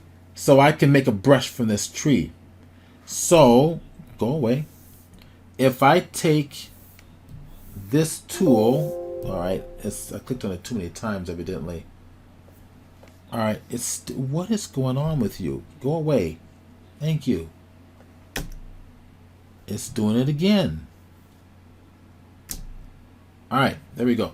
So I want to make a brush that reflects, for example, this little area here. What I'm doing is I'm grabbing, I think I'm probably using the magic wand tool. So it selects a range. Now I've got contiguous turned off. Let's see, contiguous. Too bad I can't move this box up here. I'm going to have to move Photoshop. Hit F. Okay, let's go. Move Photoshop down. Contiguous is turned on, which is exactly what I want.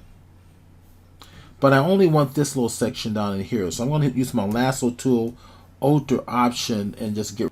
interesting. There we go. And get Alter Option and get rid of all of that. I don't want all that. I want to get rid of all that. All right. Now we're getting closer. You can see what's selected. Alter Option and get rid of all that there too. So that's my brush. So if I copy this, Command C, right? And then let's go back. Let's pull this, maximize this again. We'll go back to this layer. I'm going to fill that with white, by the way. Make a brand new layer. So Command V, there's my brush, right? Now, brushes are created from black information. So what I'm going to do is hit Command Shift U to make it black and white information. I might even make it a little smaller. Like this. Maybe I'll use this brush for the foliage. And then Command M or Image Menu Adjustment Curves and get that black information I want.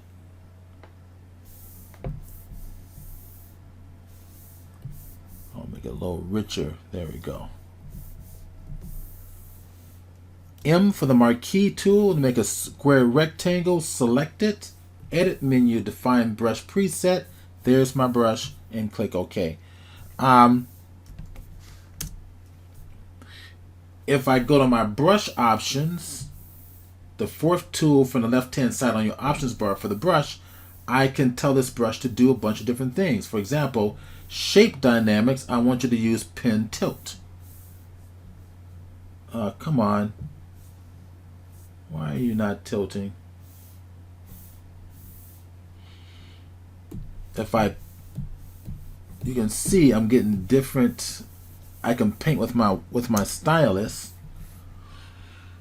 Why are you not tilting? I told you to tilt. All right. Anyways, I can do scattering. In fact, I'm going to go over here to the brush tip shape and give it some spacing. Scattering. Increase the scatter a little bit. Maybe I go back to brush tip shape and bring them closer together like so. See? Shape dynamics, change the angle. See? So if I start to paint, that's how I did it. Making sense? So I'm going to close this. Yes, thank you. You're welcome. So I'm going to close this out. I'm going to go back to the brush I want to get. And it was, where is it? That one right there. Okay, so you can see that's the brush I just made it from Foliage. So now, Alt, sample that black. I'm painting in this layer, and I'm going to go down here and establish. So what this is going to do is the shading is going to reflect the shape of the trees. Bring that up a little bit bigger. All right, I think we're ready to go. Yeah, there we go. It's going to reflect these trees. So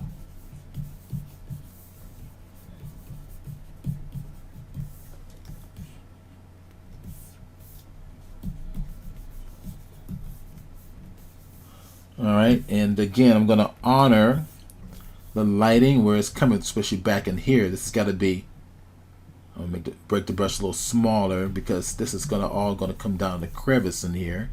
This is a little crevice in here, and it's coming up through here, and I'm working fast, right?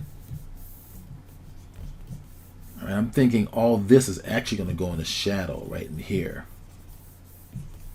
So I'm basically what I'm doing is I'm reorganizing my lighting, redesign. Yes. So up at the top, it's showing opacity 100, flow 100, but because you're using your pen, Exactly.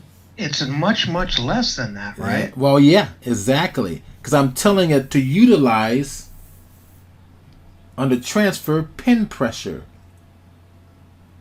So we can't see that. So you have to tell us that you're using a very light touch that's equivalent to what, 10% opacity? Why should I say it? You already said it. All right, thanks. Okay. So you got to use a very light. So I'm going to adjust this. I'm going to just start establishing the shading for the piece, which is going to give this a different look.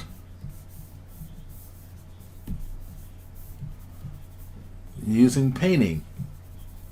See, I'm going to reestablish the shading. All this is going to go in the shadow in here. Now let's establish the lighting. New layer, clipping layer. I'd like to start with overlay first, and I want the bright. So Alt, grab that yellow, and let's see what overlay does. Now again, we're going to start with this little. See.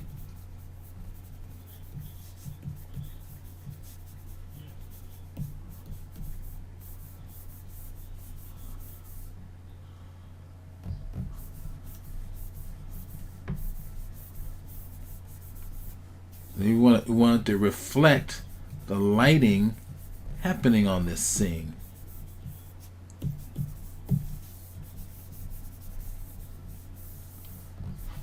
Some of the lighting is going to spill over in here, and I think this brush will still work for this.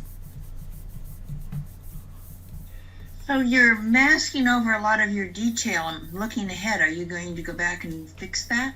Yeah. Okay. Only because you're special. I'm not really. I'm not. I'm masking. But this what's happening is my brush is touching only where I wanted to go. I'm not going over all the detail. My brush is getting bigger and smaller, so I can just work within those areas. See? Yeah. I'm thinking if you were trying to get, you were painting over a grassy field or something, that the detail is much smaller, so you couldn't paint each blade. Right. So watch this. So if I come here and I really add in a little detail here, right? I can hit the E key. I'm going to hold the E key down for eraser tool. Right click for the eraser tool. Grab that same brush. And then come back and erase out with that same brush. Right, right. I think that answers your question. Not really, because where you painted over on the rock and on the trees, if you've done it with a broad swipe, you lost a lot of that detail you had built into it. Well, when you darkened everything. Right. That is the reason why I go back to this layer. And darken it again. That's right. And then come back and select the darker one, right? And I come back and I reestablish. See? Right. But within the bright area or the dark area, you've lost some of your detail. I got critiqued for that once, for doing something similar to what you're doing. Yeah. They said the guy told me you brushed over the grasses and you lost all the detail in your grasses. Well, the problem is I don't want the detail in the grass. We're doing concept art. Okay. Right? So it wouldn't work if you wanted it to look really nice. I don't want a detail. The great tragedy of using photography is that it produces too much detail. The great advantage of photography is that it produces too much detail. So it can work for or against you. So the idea is that you want it conceptual. So it gives you ideas so that later you can go back and reestablish the detail in a totally different way. So right now we're conceptualizing. Even on the sides of these mountains, that blue works, but I might want to add another layer, adjustment layer, give it multiply. I might even want to go back with that brush, my little square brush, and this time go with black. And just, let's make sure I'm going to do proper brush. There we go. Just to give it a little richness. Just to give it a little richness. Now, what's wrong with my brush? Right click. See, now my tilt's not working. I don't know why. It's probably a video card thing. It was working just fine. So now what I'm suggesting you do is that you reestablish the detail differently by going over to your stock of photography and find some detail. See? All right, it's making sense now. I knew you had a plan. Thanks. Right. Thought you stumped me on that one, huh? So now enter, bring it on in. I'm gonna go to my view, pull this out, V key, move it on in. Okay. Get rid of this. Okay. So now we get to add the detail we want to add. All right. Maybe we'll start from the bottom. And to improve this detail, I'm going to increase contrast. Command. Yeah, I'm going to do this. I'm just going to come over here and go to Image Adjustment, Curves. So we can get richer blacks. See those blacks get real richer? And brighter whites. Why do you think I'm doing that? Right? You see what's happening here? So in other words, so why am I doing this? Because I want to establish a real strong I want a real strong texture where I can apply a blend mode to it to show only the cracks and not the highlights at all. And what blend mode do you think I'm going to use? This should be an easy one for you guys. Somebody's got to have an answer. Multiply. Nope. Well, yeah, you could. You could. Yeah, that's good. You could. Multiply could be a good one. No, you're right. So if I come in here, let's see, where did I put it? I put it right there, right? So there it is. And notice that this is below the highlight, which that's fine. If we go to multiply, see what's happening? Should I get in closer?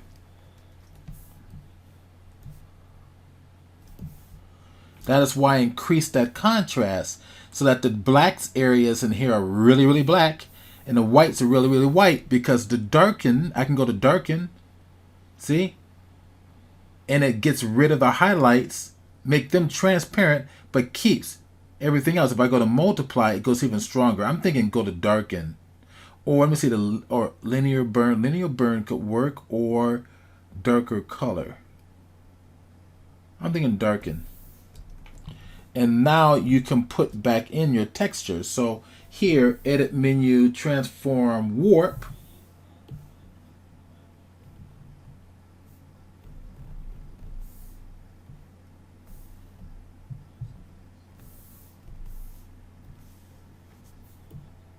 You know, you can change the flow of the piece so it matches the flow of your of the overall piece. So you may not want this in the grassy area, so you might want to just give this a mask, right? Hit the B key for the brush. I'm going to switch it to here, and then I'm going to brush it away from the foliage. Right, so editing the mask.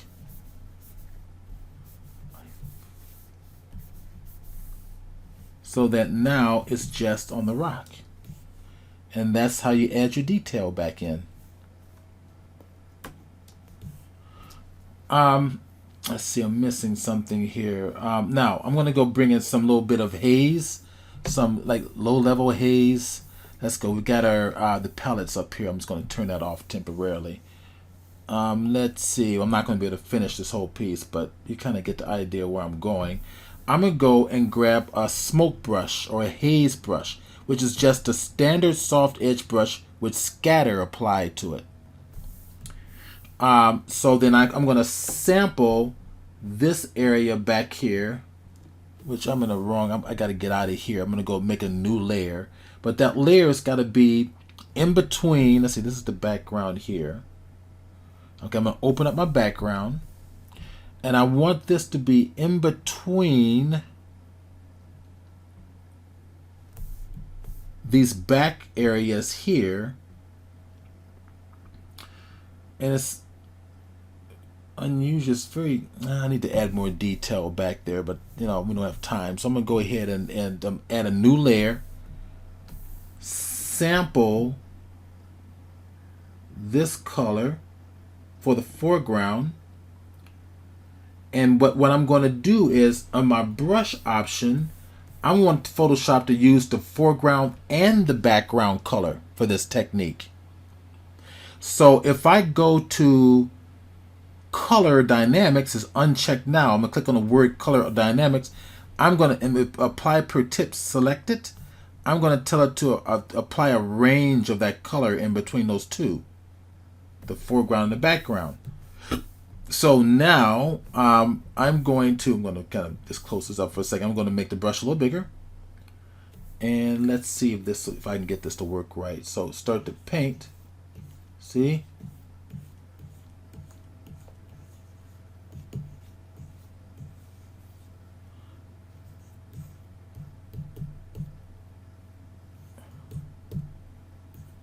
Okay, just putting, oops, a little too much down there, but Stephen, is there some way you can incorporate a gradient with that? Would that work? okay, so the question is there some way I can incorporate a gradient? That's exactly what I'm doing. And the reason I'm not using a gradient, because I know you probably learned from Scott Kelby and those guys on using a gradient. A gradient is too clean. It's too accurate. It's too perfect. You want human error introduced. So now, above all this, I want to start creating more of a lighting flare. I'm going to use the same brush. Let's see. I'm going to put a brand new layer above everything. I think this will work. Let me close up my background. And I'm going to change this. I believe I'm going to utilize my overlay using the same brush. Let's see what this does.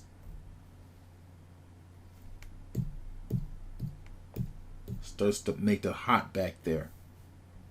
And then maybe just to highlight a little bit of this. Let's see if this works. Starts to, light up these hills just a little bit, just on these sides. It's catching the light. This a lot more needs to be done. This is probably the point. We got 5 minutes left.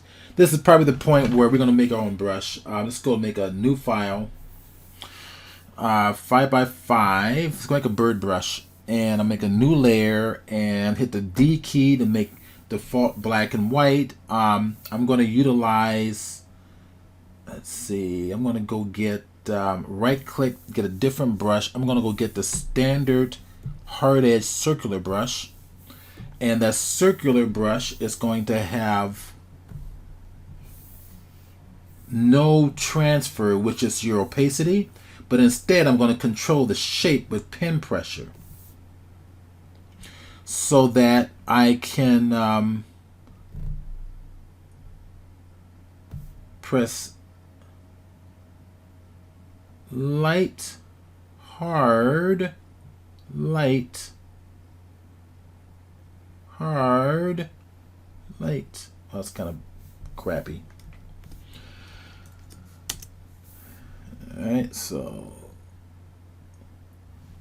if I go to, let's go to my Wacom settings. I probably don't have my pressure sensitivity set right. Photoshop is selected here. We learn all this. I'm gonna make it harder pressure to apply. I can control it better.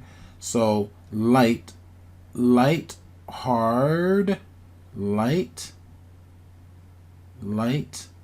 hard, light. Okay. This is gonna be our makeshift bird here. M key. Can you make a pterodactyl, Steve? No. That mountain needs a pterodactyl. No, it does, but we don't have time. On and raise the head without consulting me first. So I'm gonna go say it again. All right, I'm gonna make. Now I'm gonna alter this brush. So brush tip shape, kind of. Let's give it some distance. Okay. Brush dynamics. I want to change the size over the length. Scattering. Scatter a little bit.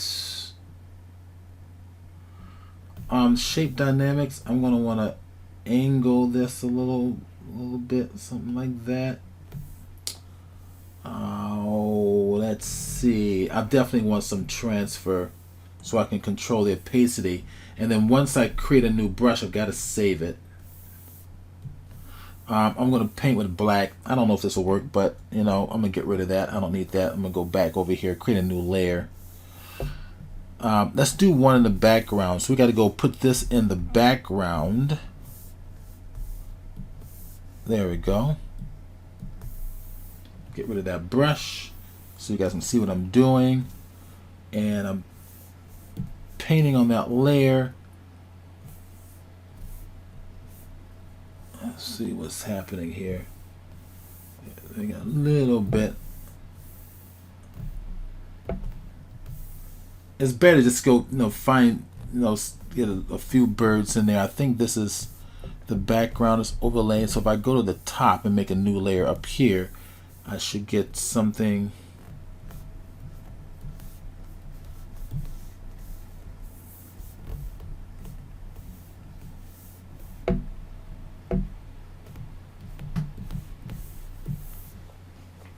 That's terrible. That's a terrible, terrible bird. I would normally go make a brush from an actual bird, but let's bring down the opacity. That's horrible. Let's see. And pterodactyls will be way better, actually. Let's see. We'll pull this back. Light. I want to. Oh, okay. Here we go. Adjustment layers. I love to play with these, and it's the color lookup.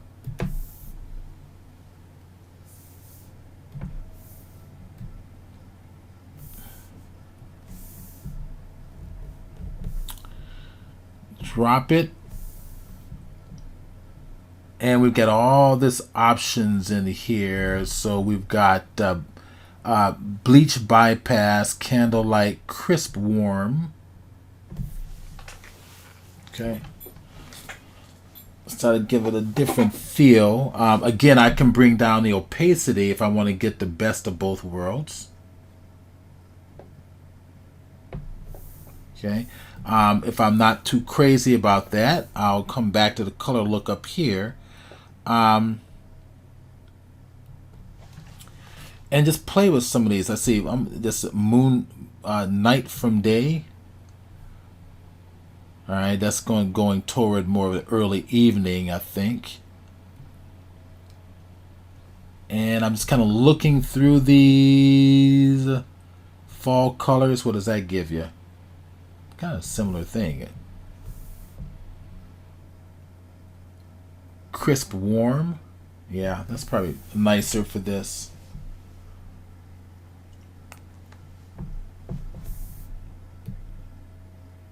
Get rid of some of those birds in the foreground. They're horrible looking. But yeah, I think you guys are getting the point. So if we had more time, I'll show you. You know what? What I like to do is bring a little waterfall coming down through here real quick. So I'm going to put that on the very top of everything. Actually, I might put it under the color lookup table, making a brand new layer. Right click, and I've got a brush for that. It's like I think this one will work here. It's basically a brush made of dots. So if I open up this panel and go to brush tip shape, let's make this bigger. That's what I'm using. So if I pull the spacing together, I get this nice little stream. And these are kind of nice for making a nice little and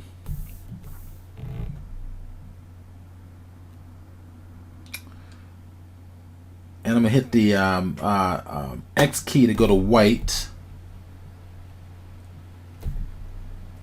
I'm gonna hold the Shift key.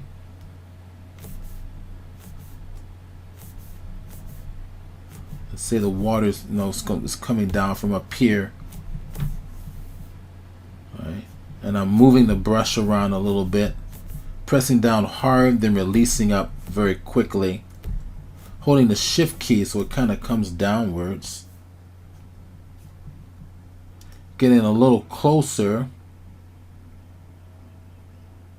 and drawing a little bit of the surface of the water up here, just kind of wiggling the brush from side to side, and then from there pulling it straight down. Go very light as the water comes downward, and we start to press harder in some areas to get more opaque.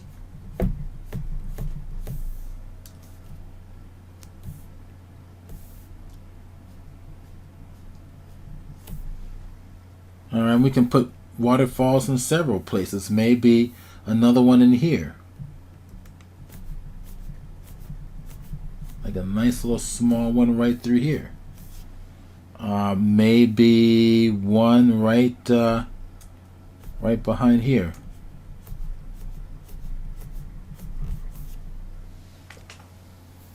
Alright, so I think that's all the time we have. I'll show you, let me open up the one I spent a little more time on.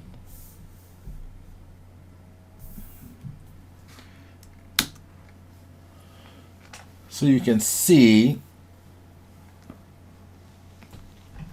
There we go.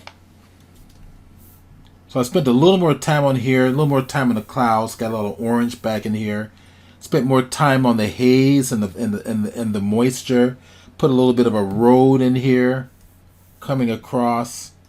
It's not nowhere near finished, but it gives you just let your imagination roam, and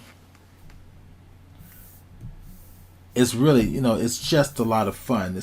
I like working this way. I'm putting more waterfalls. I like working this way because it helps me to push my imagination.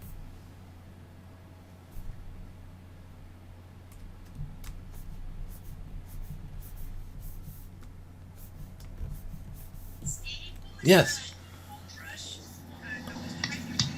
Well, you have a question, but you were really low and I could barely hear you. Sorry, I forgot my mic. Okay. Yeah, what was the waterfall brush you used? I tried to read it. I couldn't Well, see it that was a fast. custom brush that I made. I showed it to you here. And all it is a bunch of dots. Okay. See? Can you see that? Yes, I can. Yeah, it's just a bunch of dots. And then I went to the spacing and pulled it together. These little tricks you learned in the intermediate class with the Wacom tablet. We go over all types of little foliage brushes, rain brushes, waterfall brushes. Particularly for enhancing your photography, we get all into that. And I'll send a little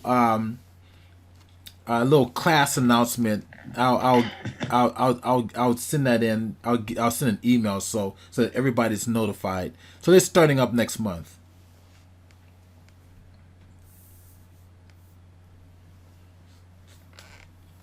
So we're getting, especially as we get the intermediate to the advanced classes, we're getting a lot into proper lighting and perspective, so everything looks right.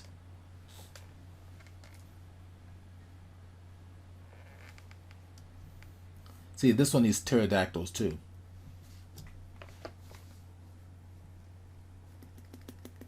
But you can see how I'm controlling the background. You know, I'm controlling the foreground, middle ground, and background information. You see how the background is fading back here? And I've got a little more background detail. Spent a little more time on that. Needs more, but it was good enough to kind of get things going. And every single time I create an environment, each one's going to be completely different. So sometimes I'll challenge myself to do something that looks like it's at night. I'll do something and it's bright in the day. Or do something at sunset. And it's got to reflect that lighting quality. So you said this one is not done. No. It looks done to me, but you have a much better eye than I do. Can you give us some tips on how to increase our artistic eye? I think the best tip for increasing your artistic eye is the one I gave you in the beginning of the class. Right there. Go online and look at other people's work. Search for concept art in general and just look at other people's stuff. I think that's the best way to really fantasy art stuff. It's just fascinating. Artists are doing some fascinating stuff. And are there any classes in that kind of stuff? Well, besides the ones that I teach, yeah, there's lots of people are teaching this. I do that in the I do that in toward the end of the intermediate and definitely the advanced class. So when we take your classes, can we skip right to the advanced ones? No. And the purpose is not to make money. The purpose is that you must get educated. I teach differently than most. I'm interested in that you understand this so that you can intuitively create whatever you want to create. So I need you to have those foundations down before that advanced class. And the reason I'm strict about that is because I've had people in the past tell me they're advanced, convince me they're advanced, and then when they come into the class, they should be in the beginning. And it throws all the other students off, and it throws the whole class off.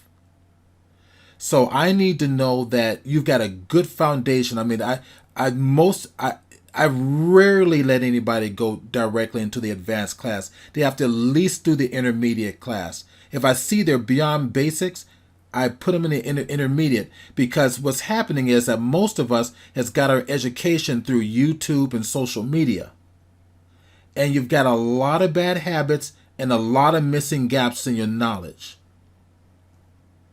So I need you to think, again, I'm teaching you to think like an artist so that you create. So do you offer like a discount maybe for this group since I have always offered discounts for my members, the Photoshop users group, as well as your group. You'll get the same discount. So I have a question that's related to what Mike just asked. Yeah, about sure. Seeing more detail, because I have the same, I'm looking at these and you notice much more about the lighting than I see. And clearly it's from your training and all the experience you have.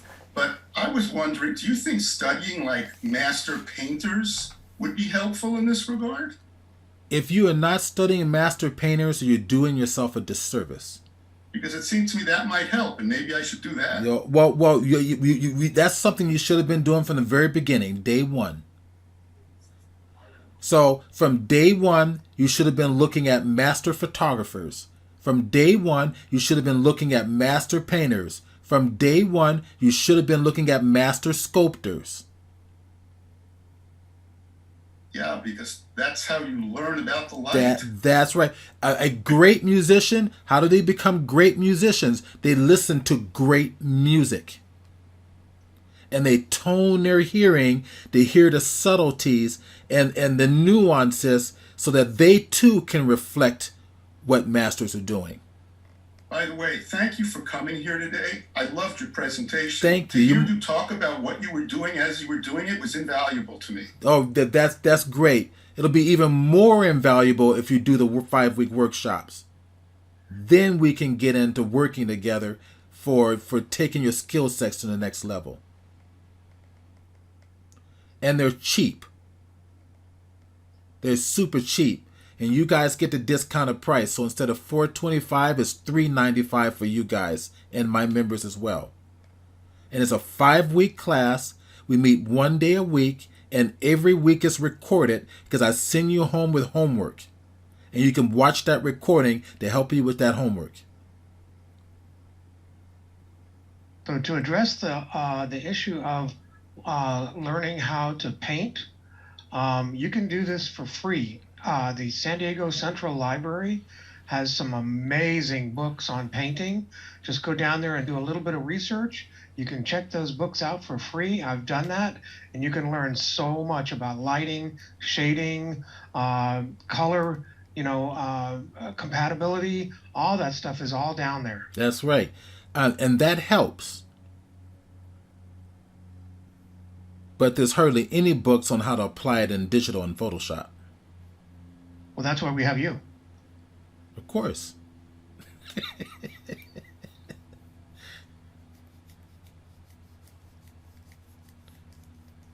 And so, are there any other questions? This is the time to ask Stephen questions right now. Why am I? No questions? So there were a couple of questions in the chat where how can somebody get this recording, or where will it be posted? I'm definitely going to send this recording out to my user group, to Photoshop, and it will be on my YouTube channel. I'll probably post it on my Facebook page too. I know I will. So after I get done with this recording, I'll have it render, and then I'll get it up to YouTube, and then to my Facebook page. But I think you guys have the recording as well, right? Haven't you been recording? Yes, me? we're recording it. Yes. Okay, yeah. Then Can you put your YouTube channel in the chat? Yeah, I have to go to the YouTube channel. Hold on a second. Let me go real quick. I'll do that for you real fast. Let's see. There we go. All right. So. And you're still on screen sharing. I should be. I should be still screen sharing, right? Yes. Yep. Okay, good. Just letting you know. Cool. All right, and I will copy and paste and put it in the chat box, I suppose, if that helps. That would be great. Yeah. Okay, let's go to here. Go to my channel, and what is it? Let's see. What is my channel, Steve? Just the link at the top, right? Well, let's see. Let me pull this down. There we go. So everybody can see this. And everybody should get onto Stephen's email list for the Photoshop. Yes, group. absolutely. That's all free, and we have meetings once a month.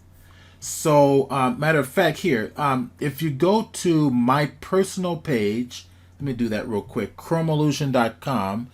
Let's see. Let me go to the chat box over here with you guys. See if I can find the chat box. I think it cut. I think my box is cut off. And when I'm presenting, I don't think I get the option of a chat. So I'm going to type it in here. Chromillusion. Oh, you do. You have to go down to the bottom to more. To more. I don't see a bottom. At the very bottom. You probably have another screen. Go down to your taskbar, and there's probably another zoom screen that you're not seeing. Hold on. It's at the bottom of the gallery window where you see everybody's faces. All right, I see everybody's faces. Hit that little button. That's a little down arrow, basically. But oh, wait a minute. Does it disappear? I have to mouse over something. Click there. Okay. Oh, there's chat. There it is. There you go. Got it. Okay, so it's right in front of me. Cool. I'm going to type in my email. Now, everybody go to this site now, and I'll show you what to do. Chrome Illusion. Make sure I spell it right so you guys don't get all messed up. ChromeIllusion.com. ChromeAllusion. This is Nancy. Click on that. And I'm going to copy that. I'm going to put it in the browser here. When you get to my... Come on. I can't believe this. Thank you. Jeez Louise. Okay. .chromeillusion.com. Go over here. It says join our mailing list. Click on that. And join the mailing list. And all we need is just your first name, last name, and email. The rest you can leave alone. And just click sign up. And it's free. Our next meeting is next Saturday. We got a fabulous artist. It does a lot of compositing with photographic artwork. You're going to love him. And we meet from 11 a.m. to 1 p.m. Can you move that up, down a little bit? Because we we meet every first Saturday from 9:30 to 11:30. 9:30 to 11:30. I could, as opposed to 9:30 to 11:30. That would be great. That would help a lot of us that want to see both and we of them. really kind of don't get started to 15 after anyway, so Okay. you'll be okay. And every meeting's recorded. And then when you're on our mailing list, I send that recording to all our members. That's awesome. Okay. So what I'm going to do is I'm going to send James a little promo thing for the beginning and the intermediate Photoshop class. Now, some of you probably have very little experience in Photoshop. Do that beginning class. Get to know Photoshop. And then you have the option to go to the intermediate class, which is with the Wacom tablet and a lot of techniques you see here today. And that's done. You've got the advanced class coming up. I'm also doing the Central Coast Workshop class, which includes a Photoshop class. It's a 3.5 day. We stay in Santa Cruz, California, we should book a tour with Bay Photo. If you guys are not familiar with Bay Photo, you should be. But we have a lot of fantastic locations, so we go up there and shoot. So the workshops that I teach, like the Death Valley and the Central Coast workshops, they're a class. So every day is critique. So in the mid-afternoon, we have critique of each other's work. Then we have 2 shoots a day, sunrise and then close to sunset, where the lighting is best. And I picked primary locations in that area to shoot at. It's a fabulous class. We got the Redwood Forest there. We got a lot of the landscaping along the coast, Pigeon Point Lighthouse, a lot of little areas that I've discovered that is just wonderful for early morning shoots. So if you guys are interested in getting out of the house and doing something different and tagging along with other pro photographers and learning to shoot, improve your skill sets in composition and Photoshop artistry, that's what those classes are for. And I only accept 8 people. That is it. And this one's I would going assume that your price does not include hotel, transportation. That's right. The food? price, everybody meets there and everybody takes care of their own hotel. Once you sign up, I send you a list of hotels. And you just pick whatever you want.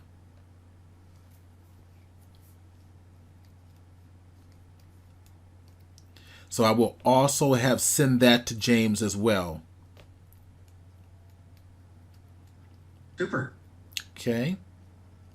All right, I'm going to stop the recording because I think we're done.